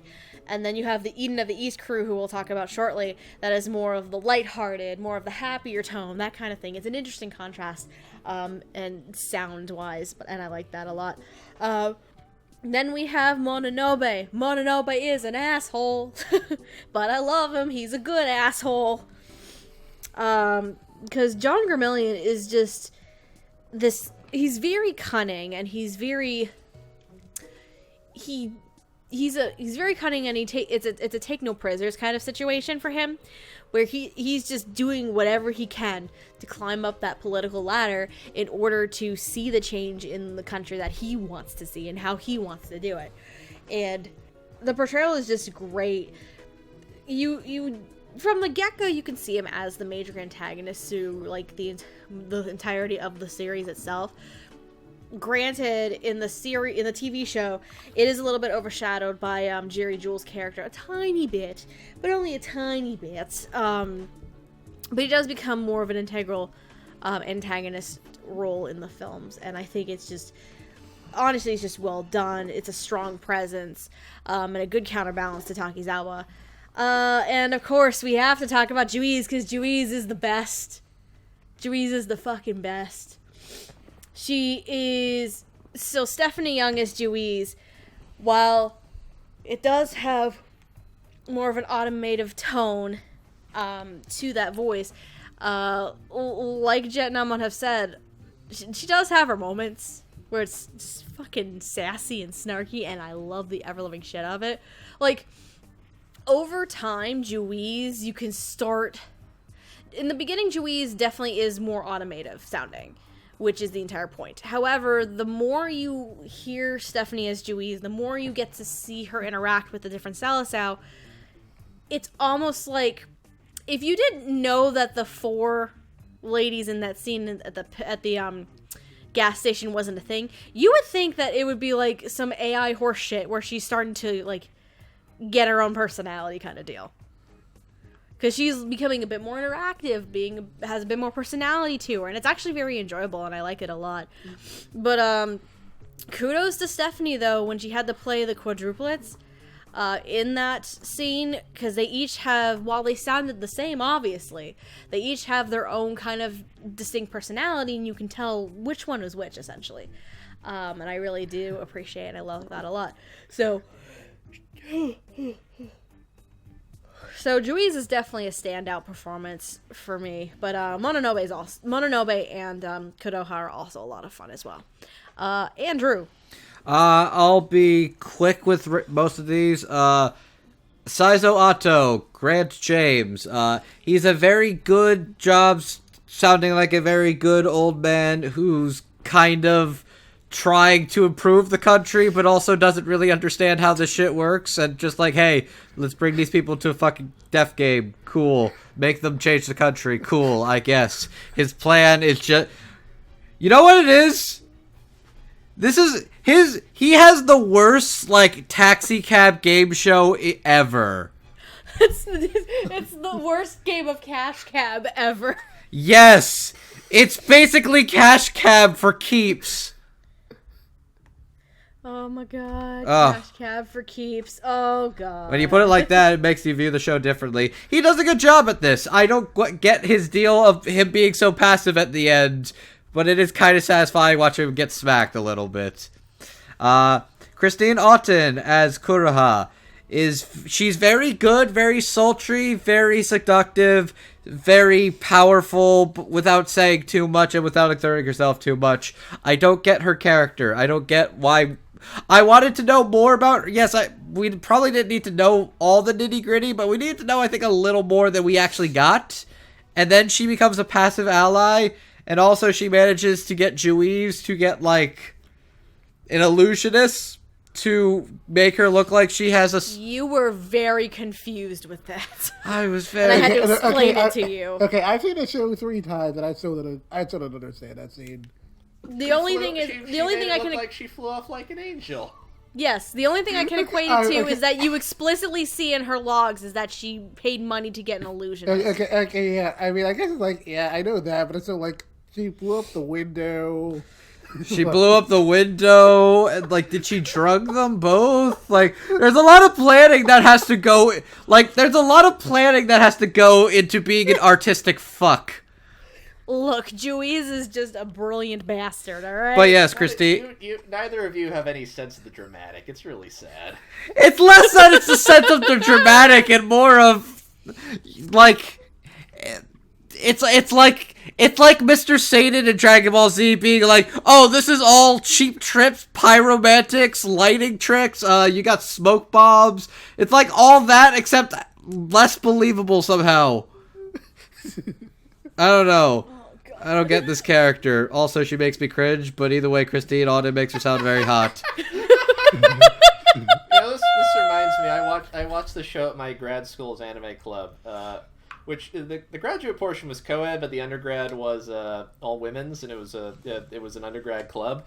And shockingly, all of them were really into this character for some reason. I just don't know why. I don't know why. Look, let's face it. There's some shitty guys out there. We deserve it. It doesn't make the thought any less terrifying. Andrew, I love you. I promise I will not cut your dick off with a cigar cutter. That makes me feel better about this relationship already. Thank you. Good. Just need to make sure we make that clear. I appreciate it. John Gramillion, it does a great job sounding like a spurned government employee who knows exactly how bullshit it is getting the populace to do anything, which he's actually a very interesting antagonist, and as far as antagonists, he really is the series' main antagonist. But it also feels like I can't tell if he likes Akira or if he's willing to fight too much or if he gives up too fast, or I don't get what his deal is at the end, but I think he makes a good antagonist, and he has, as somebody who works in the government, it's very believable that he's like, man, fuck society, they're all fucking sheep. Giving them right to do anything, nothing's gonna happen. You have to brainwash them. It's like, that's a genuinely fair thing for a villain who works in the government to think. And John Gramillion sells that pretty well. Now, Juiz is Stephanie Young in this dub is probably one of my favorites in the dub period, just because she's so sassy, she's so coy, she's so believable at this. She has this level of personality and snarkiness to her that is just absolutely delightful, and I enjoy it every time she interacts. And she is just a ton of fun. She sounds delightful. I love when she tells off Josh Greeley. I love when she interacts with all the different people in the show, and she sounds like a different person for each of them. It's really interesting, and I think definitely Stephanie Young is one of the standout performances in this dub, period. And I pray for your continued service as a Dub Talk podcaster. That made no sense. I don't know. Fuck it. Anyways. It makes about as much sense as the fact that there's just 4 identical women who are all driving these trucks that are computers for the actual program. It makes about as much sense as that. Fuck you. I'm pretty sure there were other drivers, babe. The more I talk, there were more than 4 trucks. The more I talk about the show, the stubborner this gets. He is slowly dying on the inside. Oh boy. I went and broke my own boyfriend again, didn't I? Let's continue on. Oh boy. Alright, I guess we gotta move on to the next section then. Alright, so moving on. We split these into 2, but you know what? We're gonna say fuck it. We're gonna throw all 6 of these goobers together. We're gonna talk about the Eden of the East crew. The 6 people who are essentially the part of the creative team behind this massive search engine that becomes a big fucking deal at the end of the series. So we have, really in no particular order, we have, I'm gonna work backwards. I'm gonna start with Haruo Kasuga. We have Mikuru Michan Katsuhara. We have Sis. Yes, her name is only just Sis. We have Koizumi Hirasawa, who is essentially the president / CEO of Eden of the East. We have Yutaka Panties Itazu, who he's a programmer. He helps with the Eden of the East program. However, I fucking love Panties, by the way. He's one of my favorite characters. He's such a goober. So he became a neat shut-in after losing the only pair of pants that he had, and he figured, oh, my solution for this problem is to never leave my apartment. It feels like it's like he had one bad day, and instead of becoming like a super villain, he's just like, I'm just never leaving this house again. Yep. Nobody can see my underwear. Yep. He also becomes a very important figure in the series because he's basically the first person that Takizawa relies on and talks to about the Selecao and the game and all this fun stuff, because conspiracy theories are a real thing, and Panties is just like, what is this and this and this and this? It was kind of interesting. And then we have Satoshi Osugi, who... he was a part of the Eden of the East crew.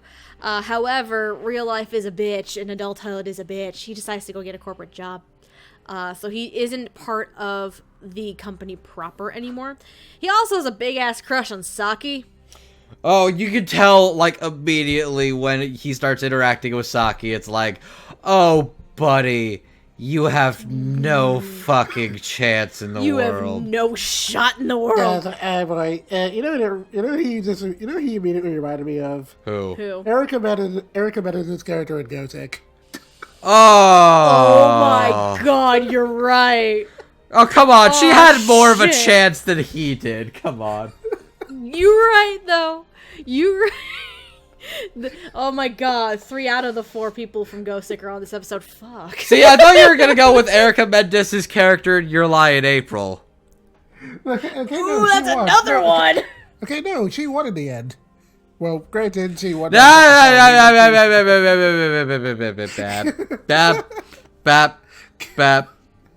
Okay, bad. Okay, that probably was a little bad. I'm sorry. Don't apologize, you dick.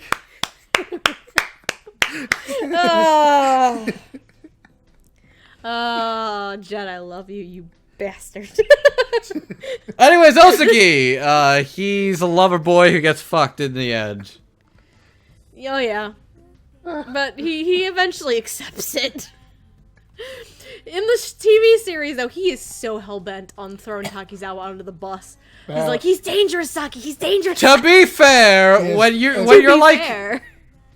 Okay, to be fair, I guess he thought he had a chance when he pieced together this guy might be a terrorist. No. I don't think it's that he thought he had a chance. It's that I think he was fair and justified in, okay, this guy literally has like 1,200 different identities. Nobody can figure him out. This is sketch as shit. Didn't you know? Being a terrorist is the new sexy. Because apparently that's what Saki's attracted to. She's attracted to things she can't have, like her sister's husband. Oh, you right.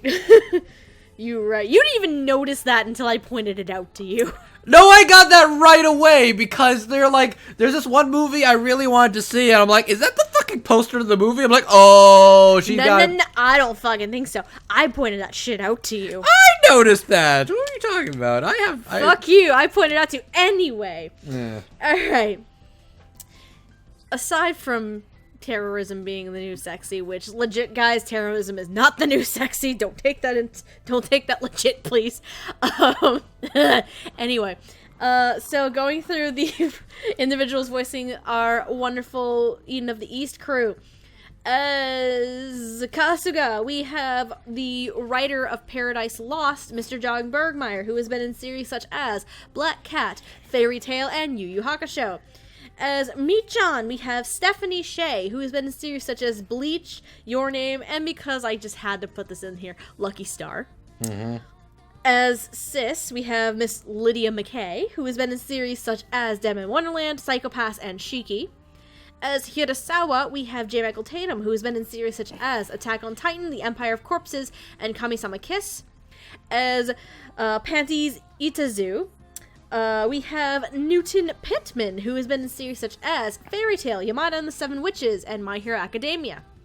As Osugi, we have Michael Sinter-Nicholas, who has been in series such as Pantama Inverted, Tiger and Bunny, and Sengoku Basara.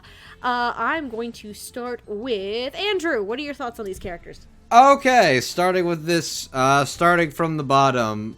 Actually, not even now we're here?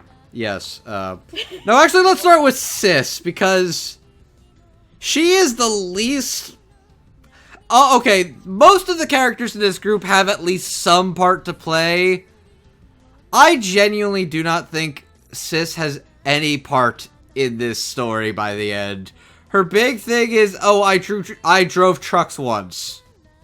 She doesn't even have a name. She's Sis. That's it. Like, even Panties has a name. Like, Jesus Christ. Lydia McKay does a good job at playing a character who has no real purpose in the story, and I feel bad for her. She's the maternal figure, I think. That's how I feel about it. I guess, but it's like...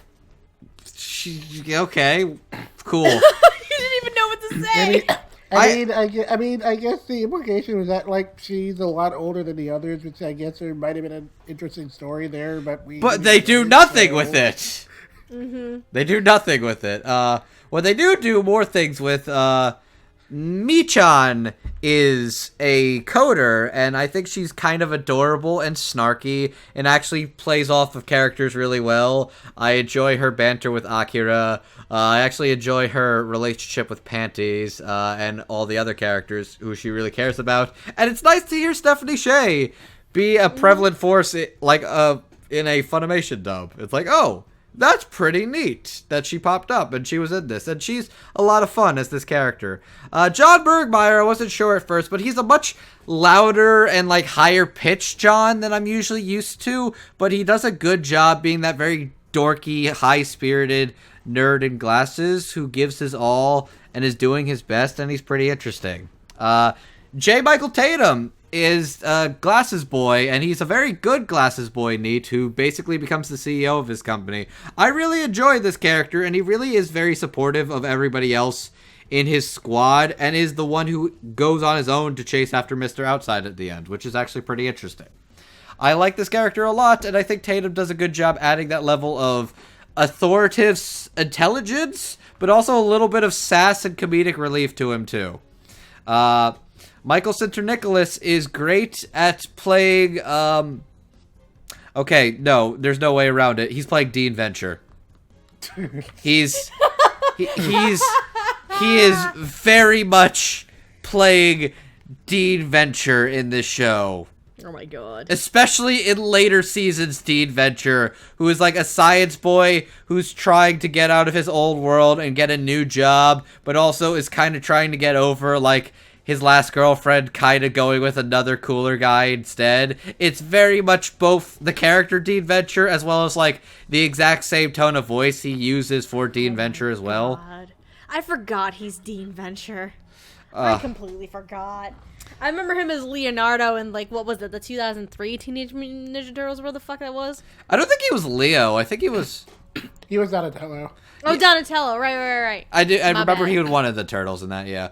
But, he's one of the turtles. But no, he does a good job playing Osagi, and I do enjoy him interacting off of Saki and the other characters.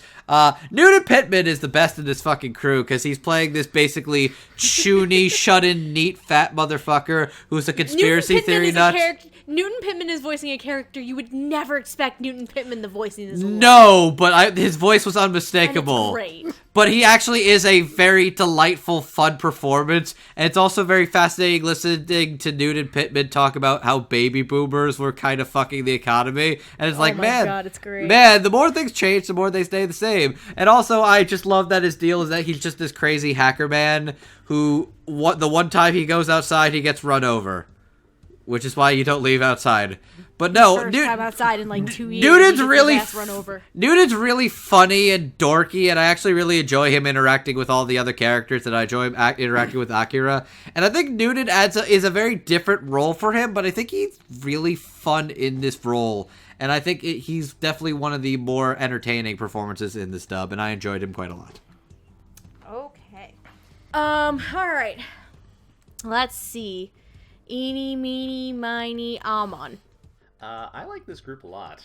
This is another good, solid bunch of performances. I think as a group, they're actually a lot of fun. I think all of these actors play off each other really, really well. You can really sense the camaraderie that exists between all of them. They very much feel like these are a group who have been around. They've been through some stuff. They've been around for a while. They got each other's back. They're friends. And I think that's important to this show. I feel like, just given the way it's set up, like, you need to buy that the Eden of the East group, like there's a reason they're all sticking together, and there's a reason they're all doing this in the first place. And I think the dub really sells it on that. Individually, who should I go with? Let's see. John Bergmeyer kind of feels like, not I won't say the least, because Kasuga gets some good bits in there, but he feels like he's the most relatively minor, I think, just because he's kind of the most generic of the dudes, basically. But he's a lot of fun. I actually think I find him very entertaining. He gets a lot of good bits, and it is always a delight to hear John Bergmeyer in a dub. He is not in nearly enough things. So anytime I get to hear him, I'm happy. Stephanie Shea is a lot of fun as Michigan. As much as she hates being called that. I find her very charming. She's very spunky. It's always funny when Akira will kind of like tease her a little bit, and she'll get kind of flustered because she clearly thinks Akira's kind of cool, but doesn't really want to get his attention because he's this cool dude, which I find funny. Also, as I meant to mention in the last section, this is one of the interesting aspects about this is. I think as we were mentioning a little bit earlier, how kind of were talking about this could be a simuldub era dub, but it's also kind of not, just because, like, as we mentioned, we get all these different people, and I think the California people in this dub kind of highlight that the most, just because, sometimes, even this day and age, you'll get people from Houston coming up to Funimation to do simuldubs and vice versa. But, up until, like, very recently, usually, if you're in California, you generally weren't going to be in a simuldub, just because it wasn't going to work out that easy. But here we have not one, but two California-based people, Stephanie Shea and Michael St. Nicholas, who we'll talk about later, in this dub, and I like that.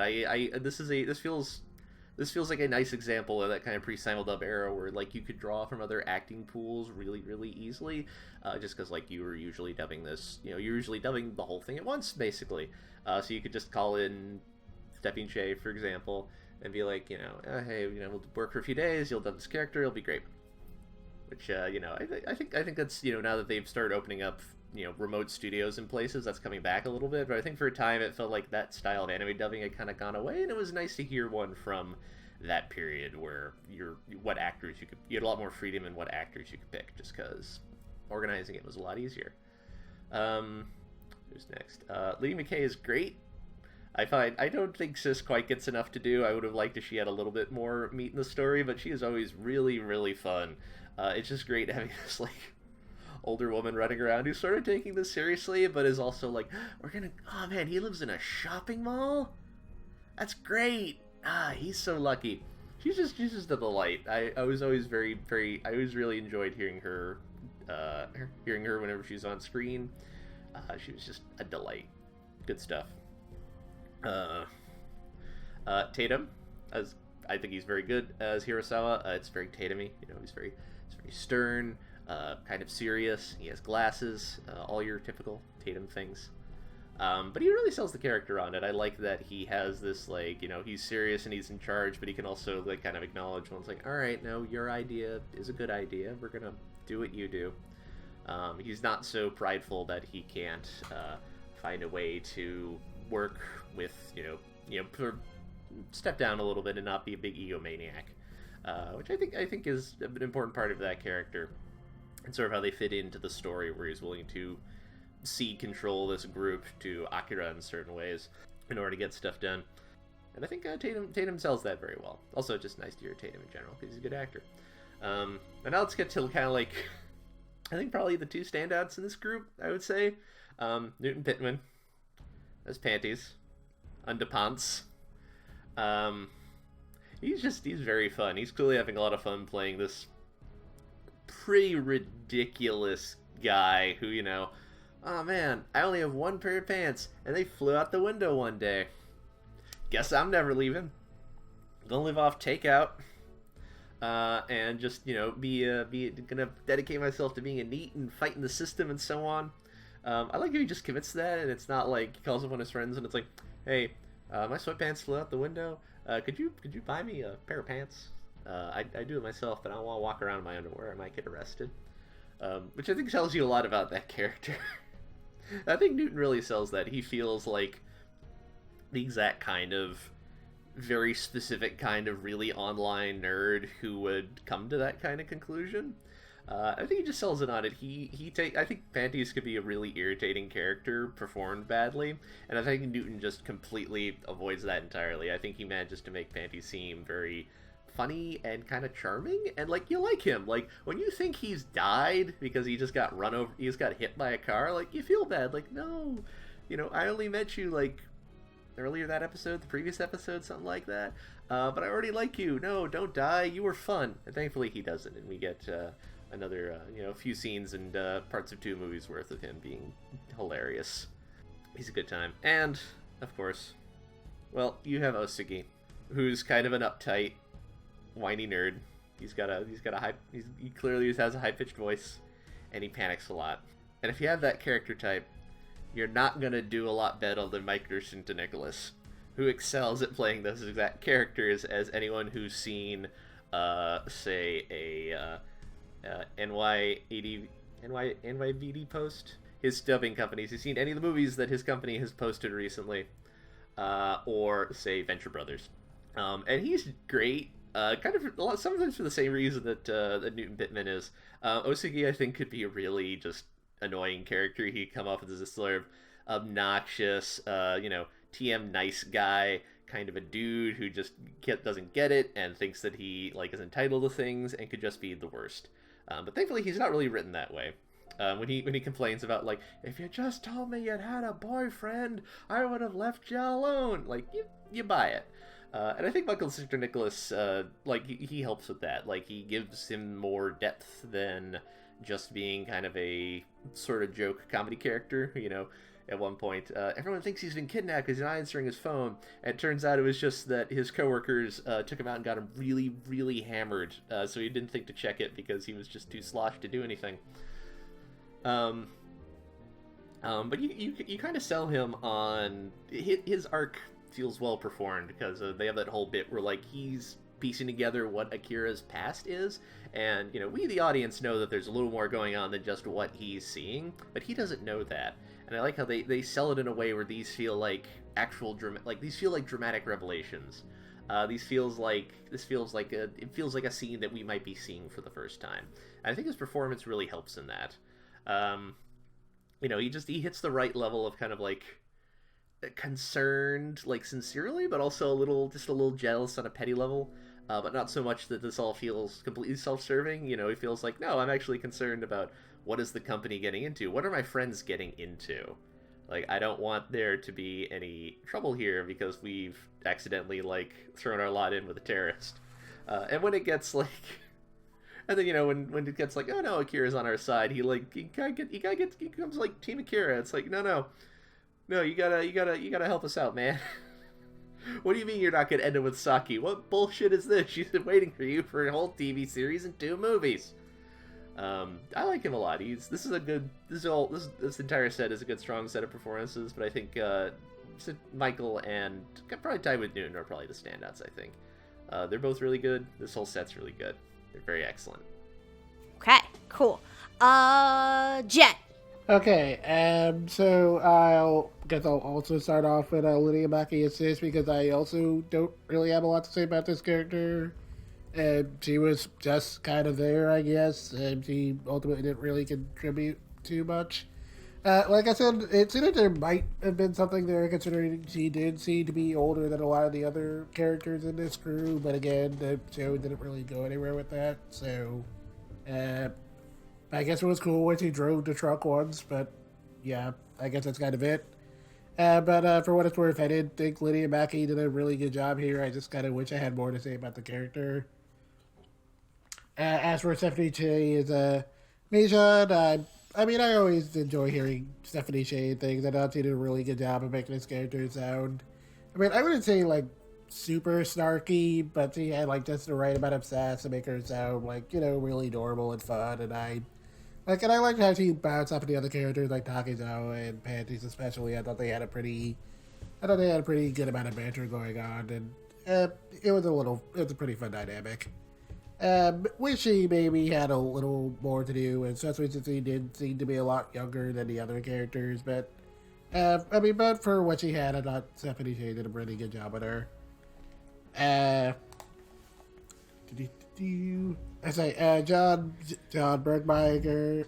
Bergmeier as Kasuga was definitely very interesting because I honestly didn't know till Seth pulled up the credits that was John Bergmeier. I suppose I probably should have. I guess it is definitely not the kind of voice I usually associate John Bergmeier with, because again, I grew up with him as Kurama in Yu Yu Hakusho, so that's kind of voice I generally associate him with. That's true. That's fair. and this is definitely not that. It is a lot more nasally and high. This is not that character at all. And this is a lot more nasally and high pitched. So, this is not Kurama. So it definitely took me for a loop, but I thought he did a very good job of making this guy sound very nerdy and loud. He was a lot of fun. Yeah, I definitely liked how much he bounced off of Motoki and how much he just felt perpetually sorry for him and just kind of knew he didn't really have a chance, but didn't really know how to break into him. His wingman who's not a wingman at all. Yeah, one of my favorite scenes is Otsuki gets them, so he invites him to dinner, and he's like, "Wait, why am I here?" And then he realizes, "Wait, this was for Saki." Shit! And he's like, I don't care, I'm not letting all this money go to waste. Oh my god. Which, you know what? Big mood right there. Oh yeah. That's great. This is great. J. Michael Tatum is Hirasawa. Well, it's J. Michael Tatum playing another Glasses character. He's obviously very good at those kind of characters. And he does a very good job of making Hirasawa sound like, just like a very chill guy. Looks like a little authoritative and a kind of person who very clearly cares for his friends. And I appreciate it while he has a pretty good amount of respect for Takizawa, he is at least a little suspicious of him in the beginning. And I kind of like how he had to be kind of slowly won over. I thought that whole thing was pretty nice. Michael Sinternicholas' Osagi was definitely a lot of fun. This character was very much about Monkey, and while I didn't feel super, super sorry for him, you can kind of tell that this poor guy just never really had a chance, so it was kind of hard not to pity him a little bit. And Michael definitely did a really good job of making a lot of his exaggerations sound really fun and over the top. Especially that whole bit where everyone thought he was seemingly kidnapped by the Johnny Hunter, and he's like, guys, none of you thought to just call my phone, and I thought his whole reaction there was pretty funny. Oh, it was so good. I mean, but of course, the set out here is definitely Newton Pittman as Panties. He was definitely a lot of fun. I mean, again, I kind of generally associate Newton Pittman with Gray from Fairy Tail, and while it is generally the same type of voice, I wouldn't say it's nasalier, but he definitely does a good job making this guy sound like, I wouldn't say like a stereotypical nerd, but definitely kind of a very shut-in-ish type, and I thought that was very nice. Okay, and I liked how he handled that without going super goofy with it. And generally speaking, I just thought that Panties was a really fun character. I liked his whole little dynamic with Takizawa, where he's a little suspicious at first, but then he kind of slowly warms up to him, and they're just kind of creating conspiracies back and forth. I thought that whole thing was pretty fun. I was a little weirded out when it turns out that he did not die at the end of season 1, but I did like him, so I'm kind of glad he didn't die. I'm glad he didn't die either, yeah, because it's just like, I liked you too much. It was like, why? No, it's like, Panties, no, why you have to go? And then it's like, oh, no, he's fine. Okay. Yay. Yeah. Oh, okay. I mean, I guess in hindsight that did give you a pretty good idea of what the tone of the last two movies was going to be, but... You're right. Yeah. But I definitely really enjoyed the character a lot. I thought everyone here did a pretty good job. Cool. Oh boy, I'm gonna try and be as quick as humanly possible on these. Oh, there's so many fucking characters. Let me start with some of the easy ones. John Bergmeyer as Kasuga. I knew it instantly. It was John Bergmeyer on Light Jet. Cause maybe, I don't know, maybe I'm used to a lot more variety with John Bergmeyer, I don't know. But then again, Kurama is a very good boy as well. Kurama's a very good boy in Yu Yu Hakusho. So is Hiei. I like Hiei, my little angsty little edgelord. Anyway, that's another story entirely. Yeah, John Bergmeyer, Kasuga, he's kind of the comedic relief to some situations. He tries to be the buddy for Osagi. He tries to be like the strong man for everybody, the support. Because he's just like, I didn't want to say this, but da-da-da-da-da. It's like, oh my god. He has those moments. It's kind of fun, and it's a bit more comedic for John to pull off, and I loved it so much. Lydia Mackey is Sis. She's definitely the more mature role. Also does have her comedic moments. Again, much of the Eden of the East crew compared to the Selecao are much more lighthearted, more comedic. This group has the more comedic moments compared to the Selecao. So you're gonna hear a lot of me repeating the comedic tones on this one. But Lydia Mackey, she's a fun, mature role voice to hear in this group and brings a fun dynamic. she's also rooting for Saki and Takizawa all the fucking way, and it's great. She's like, she and mostly her, she and Michan are just like, this is my ship. My ship is now going to sail. You will not stop my ship from sailing. Like, every time there's something about Saki and Takizawa being together and most times being alone, it's like, oh my god, guys. It's so cute and adorable, and I loved it. Tatum is Hirasawa, is J. Michael Tatum playing a Glasses character, but he also has this strong moral high ground and this strong determination and motivation and desire to help his fellow man. More or less, and I can appreciate that. He does also, unfortunately, get wrapped up in some fun little schemes, i.e. him, Kasuga, and Osugi having to strip fucking naked in the mall just to try and get the laptop back because someone's an idiot and left it behind for all the 20,000 neats to play with. Okay, I feel like we've really undersold one of the weirdest, kind of craziest things that happens in the show is, oh yeah, the entire ship of neats that has been out of the country for months, they all come back, all 20,000 of them swarm the mall like Dawn of the Dead style, and it's fucking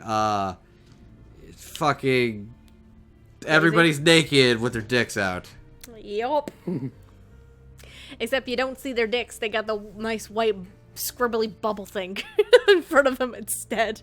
Yep. Which is probably good, because trying to animate 20,000 dicks would be a pain in the ass. Or you just don't. Or you just it. don't, yeah.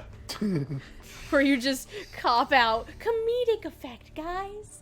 We're gonna be funny. Look at all the scribbly little circles covering their dicks. Oh, good lord. Andrew's like, God damn it, Steph, what are you talking about now? Why are you going on a tangent? That's basically what you sound like right now, babe. Something like that. Anyway, but yeah, while Tatum is playing true to type, it's still a lot of fun to watch. Let's see. Stephanie Shea is Michan. Kind of reminds me a little bit, at least in terms of the tone, of her character in Lucky Star, and that's why I wanted to bring up Lucky Star on this.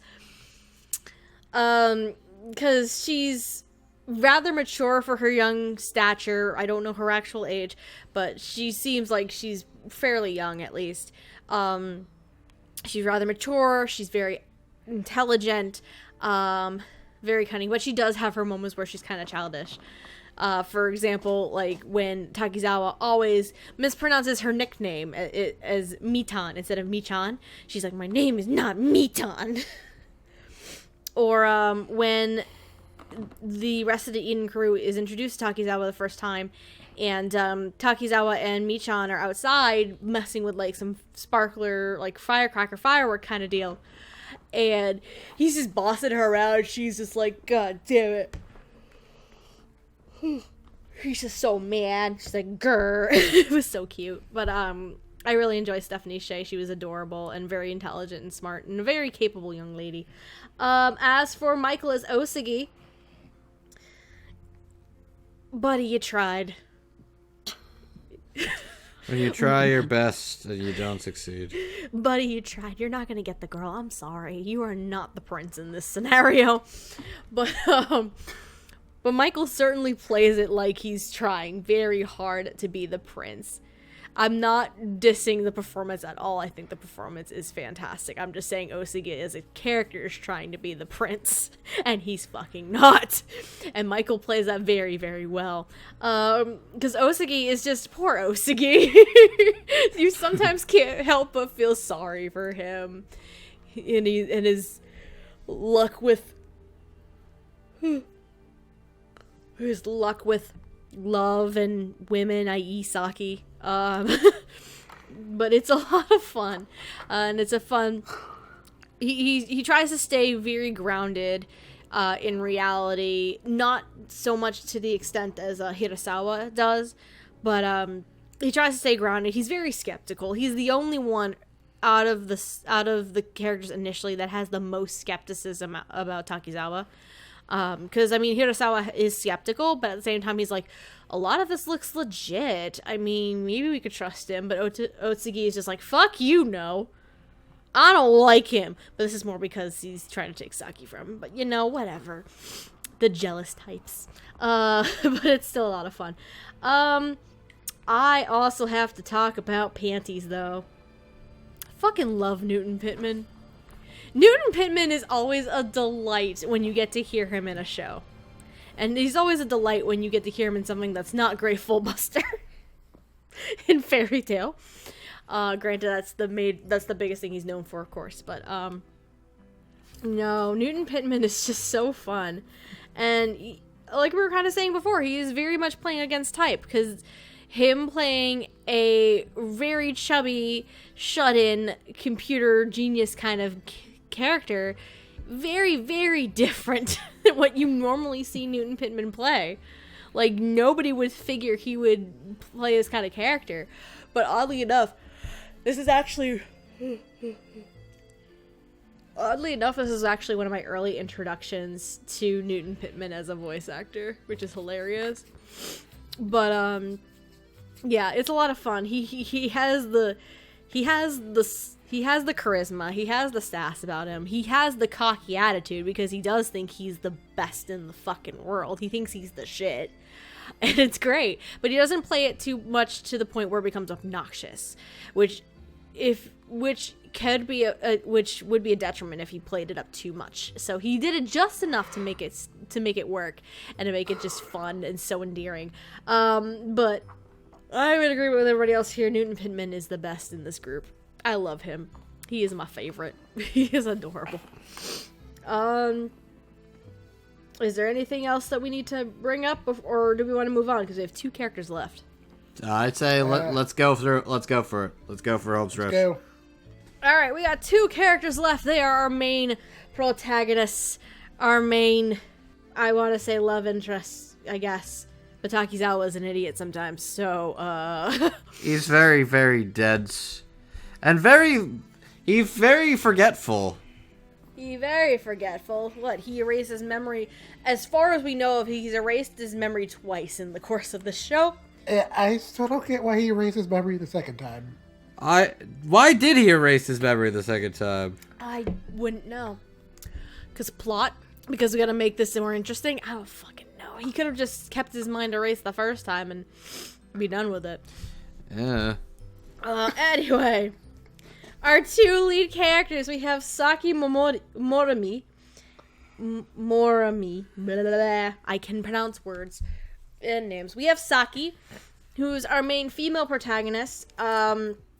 She is a sweet, caring person. She has a pretty, I would say, kind of a naive view of the world.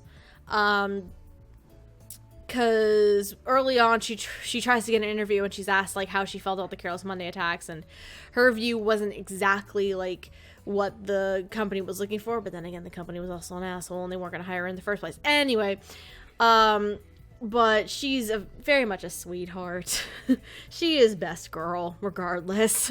Mm-hmm. And then we have Akira Takizawa. Mm-hmm. He is our main male protagonist. He is Selecao number 9. He's the idiot who erased his memories and just out of nowhere just appeared in front of the White House buck-ass naked with a gun and a cell phone in each hand. Like, where the fuck am I? That's a pretty strong introduction, though. It's a very strong introduction, and essentially the main story, this is how I explained it to Andrew when we were first watching it last weekend. The main storyline is figuring out who the hell Takizawa actually is. That's really the main story, with the Selecaos being a driving factor. I'm gonna be honest. Everything else go around. What? By the end of the series, I'm still not quite sure we actually know who he really is. Yeah. I mean, again, too many ideas. I feel like towards the end, Kamiyama was just kind of like, look. This is a statement I want to make. I made it. I'm done. It's like, I quit. Because it's like, okay. This is my masterpiece. Leave me alone. It felt very convoluted, and he kept running off a lot, leaving poor Stocky behind. It's like, okay. Yeah, unfortunately. Eden of the East does have a lot of ideas, and some things work better than others. It's still a fun-ass show to watch, though. even with its convolutedness. It's still one of my favorites. I don't fucking care. That's fair. Anyway, for the individuals voicing these characters, the voice of Saki is not Alexis Tipton, Andrew. I for some reason in my brain I thought it was Alexis Tipton at first. Don't feel too bad. I'm pretty sure the first time I watched this show I thought it was Stephanie Sheh until Stephanie Sheh actually showed up. Yeah. Well, I mean, at least with Stephanie Sheh, it's a little bit closer in terms of vocal tone to LEAH Clark compared to Alexis Tipton. Speaking of which, hey, LEAH Clark! Surprise! So LEAH Clark is the voice of Saki. You've probably heard her in series such as Baka and Test, Darling in the Franxx, and Soul Eater. And then as for Takizawa, Selecao number 9, we have Jason Lebrecht. I'm not gonna stop making that fucking joke. Who has been in series such as Aka, 13 Territory Inspection Department, Prince of Stride Alternative, and because... Again, I'm not going to stop making the Yato jokes. He is one of the main characters from Noragami. I'm going to start with Amon on this one. How do you feel about these two performances? I enjoyed both of these. I'll start with LEAH. As Saki's not unimportant, obviously, but she is often more of a except for maybe like the beginning of this first movie, she's often more of a witness to what's going on than a driver of action. She's somebody who knows things and helps put things together, but she's not the main character. That's really Akira, I think, in a lot of ways. But I really enjoyed LEAH's performance of her. I think she made her seem kind of cute and bubbly in the way that I think kind of her character design, her sense of style suggest, but also giving her more weight to it, I'd say. It's sort of that even if she's not driving the action, she always feels involved. She feels she's trying to put this together. She feels she almost feels like she's not the head of Eden East, so she does feel like the most important character of that group, in part because she's on screen the most. But also just because she does often take charge. It's hey, there's something weird going on in this hotel room. I'm just gonna go. I'm gonna figure out what the hell's going on here. Because we need to do that if we're gonna get anywhere. And just she just sort of sells the emotional arc of her character really well. I like a lot of her performances with Jason. I think they play off each other really, really well. This is one of these moments where you remember most animes usually dub one person at a time. You very rarely get instances where people get to record together, and this feels like one of these instances where if I'd known any better, I would assume that a lot of their stuff had been recorded together. They play off each other really well, and LEAH always feels very there's almost sort of kind of a teen girl detective vibe to her. She could be the lead of they could have a spin-off where she has sort of Nancy Drew-esque adventures, maybe a little age, a slightly higher age range than Nancy Drew because she's in her 20s. But she has these very something's going on. I'm gonna investigate and figure things, keep ahead of things by my wits. And I like that aspect of her performance.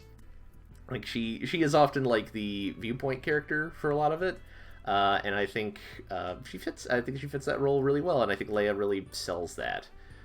She feels very natural. It's just a fun, spunky performance. I always liked it a lot, and it was always just fun, kind of hanging around with her and seeing her. You feel empathetic for her while she's trying to get a job and dealing with just the worst people, just awful potential employers. And it's good to see her, that she's gotten somewhere at the end. She has helped carve out her own place. It's good. Let's talk about the hero of the hour. I know I've seen Jason. I heard Jason Lebrecht in a number of things. So the only one I think he's been a lead in is Noragami. But I like hearing him in things because he's actually one of these actors I don't readily pick out all that well. So I very rarely sit down something and it's Jason. But I always think he's a really good actor. I actually wish he were the lead, and I feel especially this kind of character who's kind of goofy but crafty, and like maybe knows a little more than he's going on, or at least is smarter than he appears, is just a character type that Jason really excels at. See also Noragami. And I kind of wish I saw him in more things as a consequence. I really enjoy him. I really enjoyed him in this. I think, Akira's the lead, and I think, like, he's, if you botch his performance, I think it kind of doesn't matter how good everything else is. Like, it'll probably tank the whole show. And Jason, in contrast, I really enjoyed this. I thought he was very, very good. He plays Akira as someone who has boundless confidence. Even when he's not really sure what's going on and he's not entirely sure what he should be doing, he's always just like, he's gung-ho. It's like, hey, I'm naked in front of the White House with a gun and a cell phone? Sure, why not? Let's just run with this. I'm gonna be stuck in the scenario, I may as well make the best of it that I can. But you also get, like, sort of the deeper emotional arc of his character as well. Like, I like the parts where, he's, like, talking about, like, his memories, like, his last memory of his mom. And kind of how, and, like, what that was, and how that clearly has, like, affected him.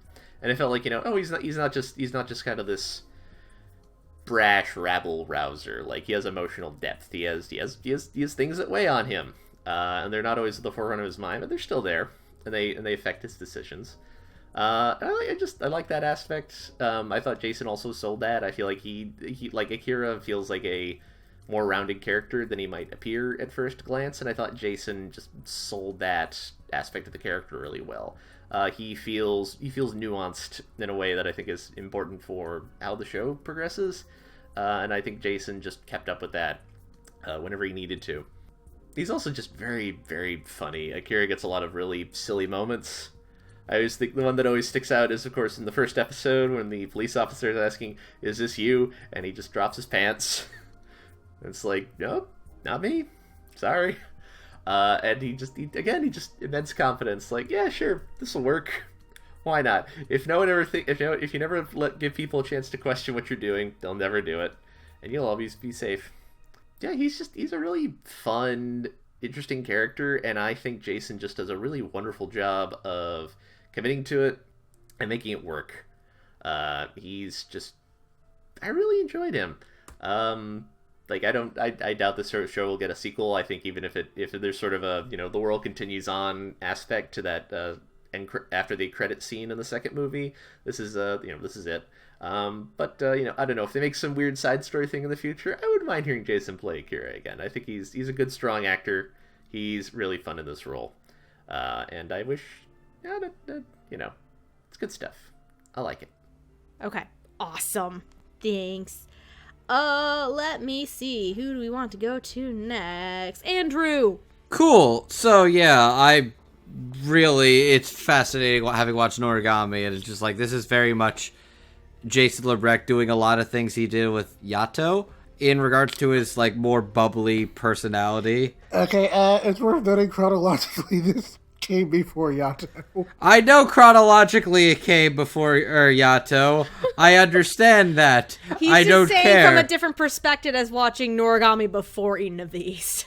It's very similar in that regard in my mind, and I think it's interesting. And he does a very good job. He's this very bubbly, charismatic, strange man who's, honestly, you can totally see why things revolve around him, because he gets shit done, and it's kind of nuts. Mm-hmm. But he's got the power, motivation, and perseverance to get it done, and I believe he can get it done. And he does a good job with that. And he's very crazy and very fun, free-spirited, but it's very interesting watching him interact with all these characters and all these complex ideals. I don't always think the show nails it, but I think Jason Lebrecht does a great job selling me on it. I love watching him interact with Saki and all the other characters around him. I love just watching him be goofy. I love him trying to con a cab guy into getting her purse back as a sort of, hey, I'm a Japanese policeman. I captured that terrorist over there, and there might be a bomb she left in your car. Can I have it, please? Cool. Thanks a million. Bye. Thanks, man. Bye. Have a good day. Like, I think what Jason gets so right about Akira is that he has that level of charm and charisma to him that you can totally believe him moving the world by his ideals alone. And that's pretty impressive, and I think Jason does a real good job selling that. Leah's pretty interesting as Saki in that she's a lot more, like, unsure of her future and of her world. She's this very shy, cutesy girl, which is very interesting hearing Leah pull that off. But I like hearing her work off of Akira and Jason as well. You hear the emotion in her. You hear these complicated feelings she has for Ryosuke, her sister's fiance and husband. Dealing with all these complicated ideals of the world falling apart around them, how she handles the reality of the world, getting out, what she can do, and then like the journey she goes to find information about Takizawa's mother, as well as... I know we're not going to talk about the dog, but can we talk about how the show has the cutest fucking dog in the goddamn world? Oh my god. When the dog was first introduced, I'm just sitting there on the futon. And I'm like, I know it's coming. I'm just watching Andrew. I'm not even watching the screen. And then the dog appears. And of course, because if anyone knows Andrew, he fucking loves dogs. He's like Colonel Mustang. I love dogs. It's so cute. He was so excited when he saw the Shiba. She's got the little wings. She's got the little wings on her. I don't get why she has the wings, but it's so cute. Because fuck you, that's why. We also find out the dog's named Angelica, and that is the goodest goddamn cutest pup in the world, and I'd watch a show about Angelica. Anyways, Leah and Jason do a really good job. And they are very compelling, wonderful leads. And goddamn it, it's good that they got at least a good smooch or two in there because Akira needs to not be so flaky on her. God damn it. Yeah, I have a feeling she's going to be waiting quite a while for him to come back. Again, yes. She's probably going to have to hunt his ass down again. Jet, how do you feel about these two performances? Okay, starting with Saki. I can't quite recall if this role was my first time hearing Leah Clark in anything, but it's definitely somewhere in that ballpark. But either way, she definitely left a pretty good impression on me back then. Well, I don't know if I would quite call Saki the audience surrogate. She's probably the closest thing the show kind of has to one. Yeah, she kind of is the audience perspective, really, in the show. Yeah. She's definitely meant to be, pretty representative of the kind of struggles the average person and the average young person in Japan was facing at the time the show was made. And, more than likely are still facing, in all honesty. But with that in mind, I thought that Leah had a pretty good kind of every woman quality to her performance and makes Saki feel pretty relatable. Whether it's about the awkwardness she feels about being supported by her family while she's trying to find work, or, some of her flustered reactions to all the crazy situations she finds herself in with Takizawa. Speaking of which, a lot of Leah's performance really came down to how well she could bounce off of Jason Lebrecht and Takizawa, and I'm glad to say she did a pretty good job there. And while I was maybe a little annoyed with how back and forth their whole romance was, I thought they were pretty cute together when they were actually together. And I liked how naturally Leah played up Saki's growing interest in him as the TV series kind of went on. And of course, while Saki is pretty relatable and probably the most emotional character in the show, this isn't a super emotional show to begin with, so there weren't too many moments where Leah really got to stand out. But I think the one I probably liked the most was when she was in the park with Takizawa after she kind of failed her first job interview and how frustrated she felt that they never really planned on giving her the time of the day to begin with. Yep. Having been through my own fair share of failed job interviews, I definitely really felt for her in that moment. Oh God, have I felt for her in that moment? Shit. I think all of us when we're fresh out of school, we know that feeling and it sucks. Yeah. And I thought that Leah just did a really good job of making her anger and her heartbreak in that moment feel really sincere, and it definitely kind of really endeared me to Saki as a character. Mm-hmm. I mean, it's kind of a shame that I feel like she didn't really get too much to do after that. And it seemed like Kamiyama wasn't really maybe as interested in her character as I wish he'd have been. But for what it's worth, I thought that Leah Clark did a really good job on this one. But of course, we're also here to talk about the man, the myth, the legend, one Mr. Akira Takizawa, and Jason Lebrecht's performance. As I said a few times already, this was definitely a show that was out to make a statement, and since Takizawa is more or less the mouthpiece for that statement, even with how good the rest of this ensemble sounded, what was going to make or break this was definitely Jason's performance, and thankfully he played the character really well. This and Train Hardnet for Black Hat were probably among the first things I ever heard Jason LeBrecq in.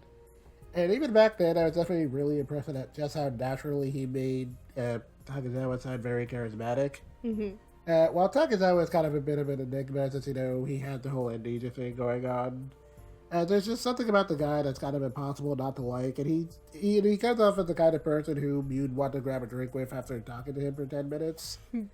And Jason definitely really gets that energy across really well, and he makes Takizawa feel like, a real go-getter and someone who can definitely talk his way out of any situation, like that whole thing with the cab driver. And he can also be really funny, too, and while he doesn't have a lot of, super exaggerated reactions to some of the situations he's in, just seeing the way his jaw kind of drops and how silly some of the other Selecao are definitely pretty funny. Especially when he finds out what number 1 and number 10's big plan were, he was like, wait, are you guys actually serious? Yup.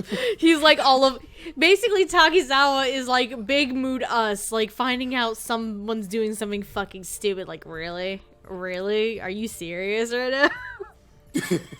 It's true. Yeah. So when he does need to, drop down and be serious, Jason handles those moments really well too.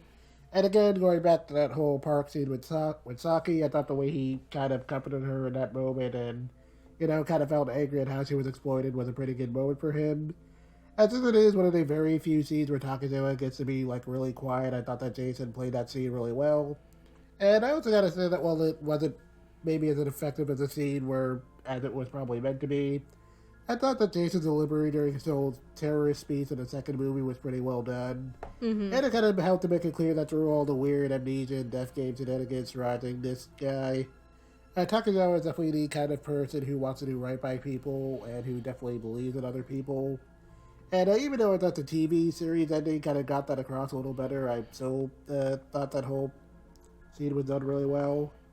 And given that this show's entire message seems to be, built around young people challenging the world that was built for them, if you need a character to get across the kind of positivity young people need to emulate, Takizawa seems to be more or less built for that. And Jason's take on him was definitely far and away the best performance in the dub. Now again, with all that out of the way, can we just talk about how weird it was that he wiped his memories a second time? I still really don't understand why he did it the second time. I don't get why he did it the second time. What was the point of that? I mean, it didn't seem like he was really all that eager to forget about Saki, and even if it was maybe done to make his transition into his new identity easier, it so hardly makes sense. Maybe? Because he still wouldn't have went back to Japan if Saki didn't hunt him down, so, yeah. Because the first time he erased his memories, it makes sense, because he basically, bottom line, he put himself up as a martyr. Essentially, because all these NEETs suddenly hate him for all of this shit. He kind of felt betrayed. The first time I can see why he would do that. The second time, it's like, why? And then what almost because it's been a while since I watched the movies. It's been a few years, but when at the end of the second movie. When everybody's minds get erased, and I'm like, "Are you fucking kidding me?" This is the third time. Okay, that was what happened. Is that all of the Selecao got their minds erased? Yes, all of the Selecaos, with the exception, thankfully, of Takizawa, because I would have gotten so mad. Takizawa and Saizo Ato are the only two that didn't get their minds erased. No, Saizo Ato got his memories erased too, because he didn't recognize Takizawa when Takizawa finally found him. You sure about that? Yeah, he definitely got his memories erased too. Okay, sure. Well, you could also use the thing about him trying to play it off, though, because he instantly remembered everything else. No. It's either he wiped his memories or, he's really old, so he just didn't remember him. He was just going senile. Either way, it's stupid. Well, I can't go with the argument of Ato erasing his memories, because, again, he interacts with Hirasawa after the fact as well. Okay. No, I don't think he does, though. No, he does. Wait, like, he was talking to him again, and then that was when he basically throws him out of the cab. Wait, did that happen afterwards? He threw Hirasawa out of the cab after the phone call. No, I felt like that happened before the phone call. No, he threw him after the fact. It was afterwards. So that's why I'm saying that Saizo Ato did not erase his memories. Maybe it was until like, wait, who's this weird kid? Get out my cab. I don't know. I'm gonna go with my theory is he did not erase his memories because he instantly, like, after he meets back up with Takizawa, like after that small thing, he just is perfectly fine with this shit. He's fine with this kid. He doesn't throw this guy out. He's like, you know, we got a lot of shit to do. But anyway, that's my opinion. But yeah, you're right. Takizawa did. I almost got mad that Takizawa's memories would have got erased a third time. I was like, why? And then Says is like, you're fine, Takizawa, right? He's like, yeah, I'm okay. He's like, oh, okay. He's good now. All right. Anyway. But yeah, the second time, though, was kind of overkill. Like, why? I don't get it. But, you know, for the suspense, for the plot, I guess? I don't know. Anyway. I guess it's my turn now? Is that where we're going with this? Yeah. Okay. I believe so. Okay. Alright. I'm going to start with Saki first because this is actually this is probably one of the first times where I really was introduced to Leah Clark as a voice actress was with Saki as a character in her performance here. And Saki is she's such a good girl. She's too sweet and pure and innocent for this world. Okay, she's not a sweet cinnamon roll. She's not to that level because she has her moments where she kind of just plays the, I don't want to say she plays the bad guy. She doesn't really play the bad guy. But she kind of gets wrapped up in a bunch of shit. But Leah Clark is Saki. She's just very sweet, very kind. She is very naive to a lot of things that go on in the world. And it's through her whole interaction with Takizawa where she realizes there's actually a lot more bad in the world than what she originally thought, and she's like, there needs to be more good in the world. So her character development throughout the course of the series, it goes from that naivete and that sense of unknowing to like, okay, this is actually a thing. What can I do to change the world? What can I do to make this better? And it's an interesting character progression, and I think Leah portrays that very, very well. And she's very sweet and adorable, and she bounces off very well with Jason as Takizawa, because those two characters are very interesting. The two characters, when they're together, they're the funnest thing in the world, and I love every second of it. But yeah, Leah is a lot of fun as Saki, but let's face it, there's only one reason why I'm here. It's Takizawa.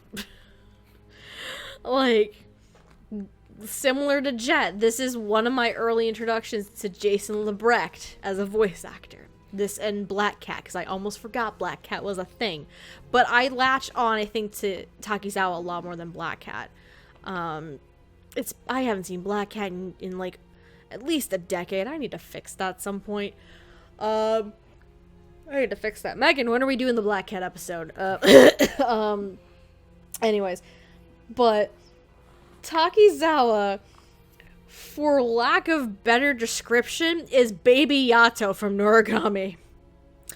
And I use those words lovingly because Takizawa has a lot of personality traits that are similar to what will eventually become his portrayal of Yato in Noragami years down the road. He has this high energy, he has some snark to him, he has this wit and cleverness to him that all these traits Yato possesses. Yato just dials it up to 11 though. That's the only difference. Yato dials this shit up to 11, Takizawa is just like maybe a 7 or an 8 on that scale. So a lot more calmer, can be a lot more level-headed, and it's just in general, it's a very fun performance because you can full on believe that Jason does not remember anything. Like, really? I did that? I don't understand. Like, you can full believe that this kid has no memory, that he erased his own memory, he doesn't know what the fuck he did. A lot of the fun comedic moments are great too. The his movie references are actually are pretty good too. Granted, they are probably more in line with it's been a hot minute since I watched the Japanese. They're more in line with the Japanese, I believe. The references in there. I mean, they're all definitely Western films, I'm pretty sure, but yeah. Yeah, I think the films that are referenced in the English dub are, if I'm correct, they're foreign films, yes. They're all foreign or Western films, definitely. And, like, I did play some of the subtitle track over this while I was rewatching the show. Yeah. And it is the exact same movie reference. It is the same movie reference. So. Okay, that's the point I was trying to get across. Yeah, thank you. Because I was pretty sure that they were. They didn't have to JoJo it to be like, it's just like that movie, Bus Driver.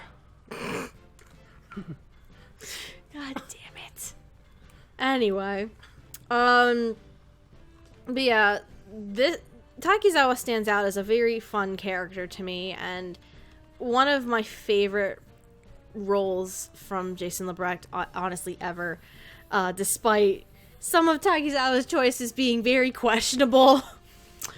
Hey, let me save you by actually having sex with you, what? Hey, I need to do this thing to become the king. I'm gonna erase my memory again for the second time. What?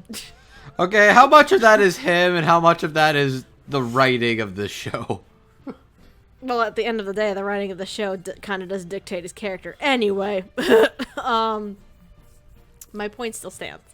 But in all honesty, this is one of the early times where I learned who Jason Lebrecht that's stupid. Who Jason Lebrecht is as a voice actor, and his vocal range and his the character type that he'll sometimes commonly play. He's obviously played various other types since then. But yeah, this is if the best way I can describe Takizawa is Baby Yato, because this is essentially Yato, but not Yato normal dial to 11 personality. But yeah, Takizawa is very much a fun character. He's my favorite character, my favorite performance of the show itself, in all honesty. And I just get really attached to the character. It's just so much fun. Takizawa is a goober. He's a silly, silly goober, and I love every second of it. And I loved every second of Jason Lebrecht's performance of Takizawa, like, bar none. I think we're good at this point. I think we covered everybody. Do we want to move on to final thoughts? Yes, please. Sure thing. Okay, I'm going to start with final thoughts. Jet, can you give me your final thoughts on Eden of the East, please? Okay, so very quick. Eden of the East was a show where Kamiyama very clearly wanted to do 3 different things here. He wanted to make like a kind of sci-fi thriller, he wanted to make a kind of clear political statement, and he also wanted to, I guess, tell a shoujo romance story. Ultimately, the show only kind of really achieves one of those 3 things, but it does have some fun with the other 2. And while on the whole, I feel like I would still, if I were to rewatch the show again, I would probably just stick to the TV series, because, I mean, while the movies do offer some answers, I feel like the way the TV series ended was like okay, I got enough of the ideas Kamiyama wanted to get across, and I felt like, maybe I don't really need to see the rest of it, and I feel like the movies just kind of ultimately regurgitated the same points anyway. So, yeah. As for the dub, it is definitely very strong. Mike McFarlane definitely pulled together a pretty solid crew of actors here. Everyone here sounded really great, especially actors like Jason Lebrecht and Stephanie Young. And It's like, and again, given how steeped in Japanese politics this show is, that this dub came out as well as it did is obviously really impressive. And it is definitely still worth checking out even now, even if I can't really recommend the whole series as a whole in as much good faith as I would kind of ideally like to. And yeah, I guess I'm done. Okay. Andrew, what are your final thoughts on Eden of the East? This is an odd series. You kept saying that a lot when we were watching it the other day. It feels like there are many different ideas and things that they are trying to get in there that they just couldn't really flesh out as well as they wanted to. I feel it's a very ambitious project. I feel it's kind of charming and it's got its own character. Mm-hmm. I think the show is still pretty enjoyable. I don't think the movies are good. I don't like the... It's very intriguing, but it's just like, I don't think I was not satisfied with the way the series ends. I like how Jet is slowly but surely just dying over there in the background. No, I've been dead this entire time. That's the spirit. I was about to ask if you're okay, but that answers my question. Moving on. Anyways, I will say I had a lot of fun watching this, especially the show. It's got some interesting stuff. I do enjoy this cast of characters. I will admit there's a couple of them that very much got tossed to the wayside, or you can kind of see they had some ideas with them that they just sort of threw out because they ran out of time. The biggest offender probably being Jerry Jewell's character, where it's like, this was set up to be a much more ambitious thing. Oh, okay, that's it. Okay. Yep. But I do enjoy this cast of characters. The dub's pretty strong and interesting as a historical piece in hindsight. And I think, like, there's some really great performances, especially from the likes of, like, Jason LeBrecq, Leah Clark, and Newton Pittman, especially. I had fun watching this. I'm definitely glad to say I watched this because there were some very good ideas, very interesting ideas, very ambitious ideas, and there was some fun stuff in there. But all in all, I think it was a little too ambitious for its own good, and it kind of just fell flat in the 11th hour. Okay. All right. That's reasonable. That's reasonable. Let's see. Amon, can you give us your final thoughts on Eden of the East? I think this dub is great. Eden of the East is a really interesting show. It feels very much like a me show. It's like really big and messy and ambitious, and it maybe doesn't quite stick the landing in a way where I kind of don't care because I had so much fun on the way. Like, who gives a shit? I think the dub matches that all beat for beat. I think this is really well done. I watched the TV show, at least, as I mentioned earlier, I watched it in Japanese at my anime club, where I saw it for the first time, and I really, really enjoyed it. And coming back to it now was really fun, both because it was fun to revisit the parts of it that I've seen and, like, see the end of the story, which I hadn't seen before. And also watching this dub, which I just think is really strong. It's really well performed. It balances a lot going on, where you have lots of characters running around up to their own goals and messes and what have you. I think it managed to keep everything in its cohesive whole. It was just a lot of really strong, well-done performances. Just from top to bottom, I think. Like, even sort of the minor one-off characters sound really good. Everybody feels really well cast, really well directed. The script writing is really excellent. This is just a great show, and I highly recommend this dub. And you should definitely get it on home video if you can, because then you can hear it with the what's supposed to be the original opening, which features an Oasis song called Falling Down.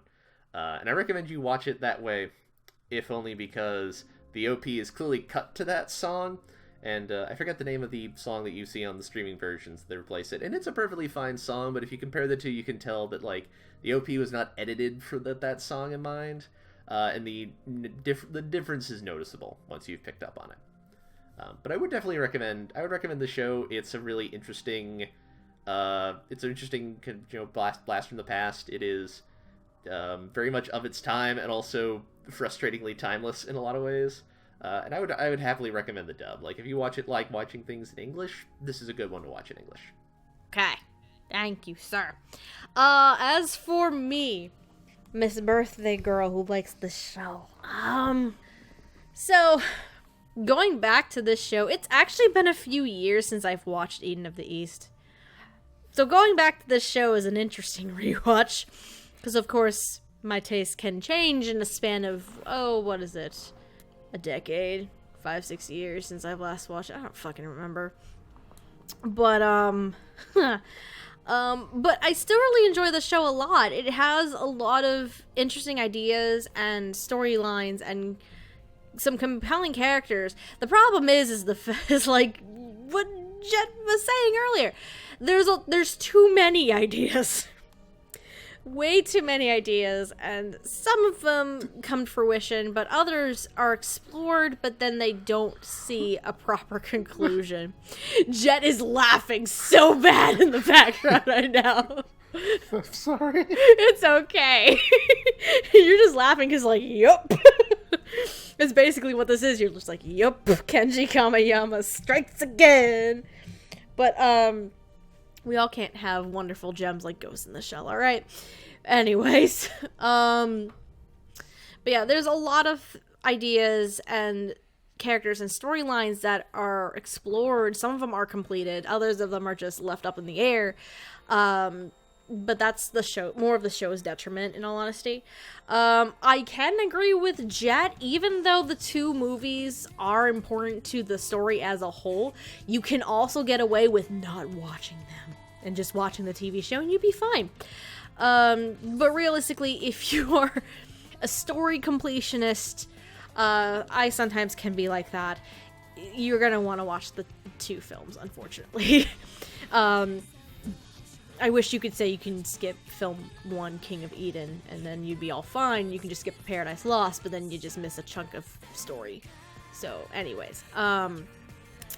But, as for the dub, it is a very, very strong dub, as Mike McFarlane dubs tend to be. It's fun casting, it's fantastic performances. I especially love, of course, Jason Lebrecht as Takizawa, Newton Pittman as Panties, Stephanie Young as the ever wonderful and sometimes sassy Juiz. It's a very strong cast overall. Some actors didn't get to have as much fun as others, because again, story and writing is a thing that sometimes didn't happen for these characters. But overall, there's a reason why this is one of my favorite shows. One of my favorite anime. Not my absolute favorite anime, but it is a lot of fun to watch the mystery and the intrigue and some of the whacked out moments that can occur on this. But I love every second of it. If you are interested in watching Eden of the East yourself, you can do so. There are a few different ways to do so. Obviously, there is home video. It is licensed by Funimation Entertainment. There is a home video option. They do have the series on Blu-ray and DVD. I believe it is currently on the Classics line. My version is actually the original slim, thin slim pack release is what I have from back in the day. But they also have, I believe they still offer it, and I want to get it so bad and replace it, the premium Blu-ray edition, which includes the show and the 2 movies. 3 movies, actually, because there are technically 3. Though one of them, Air Communication, is a recap of the TV series. You don't necessarily have to watch that. Well, you could watch it and get away with it, but still, either way. But the 2 movies, King of Eden and Paradise Lost, are also available on DVD and Blu-ray individually. I believe Air Communication is with the King of Eden film, if I'm correct. Because I did look through the special features, and Air Communication happened to be on the King of Eden disc. Cool. Yep. The other ways you can watch it is also available on Funimation now. The series and all 3 films are actually available. Only way we found that out is we checked that for Andrew's sake and sanity, before releasing him to go finish the show himself. And the Japanese version is available on Hulu as well. If you are interested in anything that us knuckleheads do here at Dub Talk, My name is Stephanie. I'm also known as Lilac sometimes. You can follow me on Twitter at Lilac Anime Review, with review being spelled Revue. If you want to follow Amon, he is known on Twitter at AmonDulUS, and he does some fun dusty old songs. I will get to you in a minute, sir, because I do want to have a dusty old song, because this is how life works. Andrew is at MangaMan9000 on Twitter. He is also a forum moderator for the Funimation Discord and Funimation forums, as well as one of the co-hosts for Podcast O&A, as well as Jet, where you can find him on Twitter at DivineNega, as well as his own blog, AnimationInfinity.com. Did I miss anything, gentlemen? Not a one. Well done. Well done. I got you, fam. As for Dub Talk as a whole, the best way to catch anything that we do, of course, if you are on YouTube, you're already here. The best way to do so is to subscribe, where we put out episodes every single week, once, sometimes twice a week. Sometimes we get up to more shenanigans, but who the hell knows. We also can be found on Twitter, Instagram, Twitch. Tumblr is dead. I like saying that. I don't know why. But a few other ways you can also support us, one of which I can officially talk about it now, because by the time the episode comes up, it'll have been launched. We have finally launched an RSS feed for Dub Talk. It's been long overdue, but we finally did it. All of the episodes are up to date and are available online. The only things that are not available are some of the specials, like the election arc specials. The Q&A is not available, but the regular episodes, the classics, Summer at the Movies, the W Awards, and the 2 interviews we did with John Swayze and David Wald are all available on Podbean, is what we went with for the RSS feed. So, yep. Either if you download Podbean on your phone or anything like that, or we discovered with one of our editors, Jackson, today, if you use the direct URL with your usual favorite podcast streaming site, you might be able to get access to it that way as well. So we finally either way, you could take us on the go. Yep, you can finally take us on the go. You don't have to worry about opening up YouTube on a daily basis. And or blowing your data. Yes. But we can't talk about the RSS feed without thanking the Patreons, because we do have a Patreon, and it's because of the Patreons that we were able to finally get the RSS feed launched. So a very special thank you to our Patreons. We have our $5 tier Patreons, Crimson Echidna, Michelle Travis, Nico Robin with Yowie Hands. For our $10, we have Charlie Lesticow, Jacob Wilson, J2 aka Jared, Marco Bermudez, Marissa Lenti, and Weeby. You are all fantastic. We love you and appreciate you so much. Because of you guys, you helped us hit our major goal of getting this RSS feed off the ground. And thank you also for being patient, because they have been getting updates basically every month on the progress of it, and it's been long coming. If you want, you can support us on Patreon. The link is in the description below. If you don't want to do it as a monthly kind of thing, because we understand financials can be a pain in the ass, we also have a coffee account for any little one-time donations or things you want to give. Take a deep breath. Take a deep breath. Have I missed anything else before I go take it to Amon? Do I miss anything else, do you think? No, you have not. Okay. Alright. Amon, will you do us the honor of giving for my birthday? This is my birthday present for me, okay? I love presents. I love presents, and I love your dusty songs. Will you please give us a fun dusty old song that we probably haven't heard of before for this episode? Pretty please. Right. Well, if you listen to the stuff I suggest, you have a vague idea of what my taste is, and really, what better dusty old song is there for the show than Falling Down by Oasis? God damn it! God. But I feel that's a cop-out. If you watch the show, if you watch it on home video, you've already heard this song at least once. That's a cop-out. No, I have a better one. Because you can only hear it at least once. Exactly, because even in 2010, Oasis was still big money, I guess, somehow. I guess. So, I thought of a better one. Okay. So, Careless Monday is a real date. Albums came out on that day. Really? Okay. Yes. Okay. Well, there's a couple. I decided. I happened to look and see what came out that day, and lo and behold, a concept album about sort of a screwed up dystopic future and freedom fighters trying to fix it. my dusty old song is Danger Days, The True Lives of the Fabulous Killjoys by My Chemical Romance. Oh my god. Just announced their reunion, no less. Yes! Hell yeah! I love that. So that's so awesome.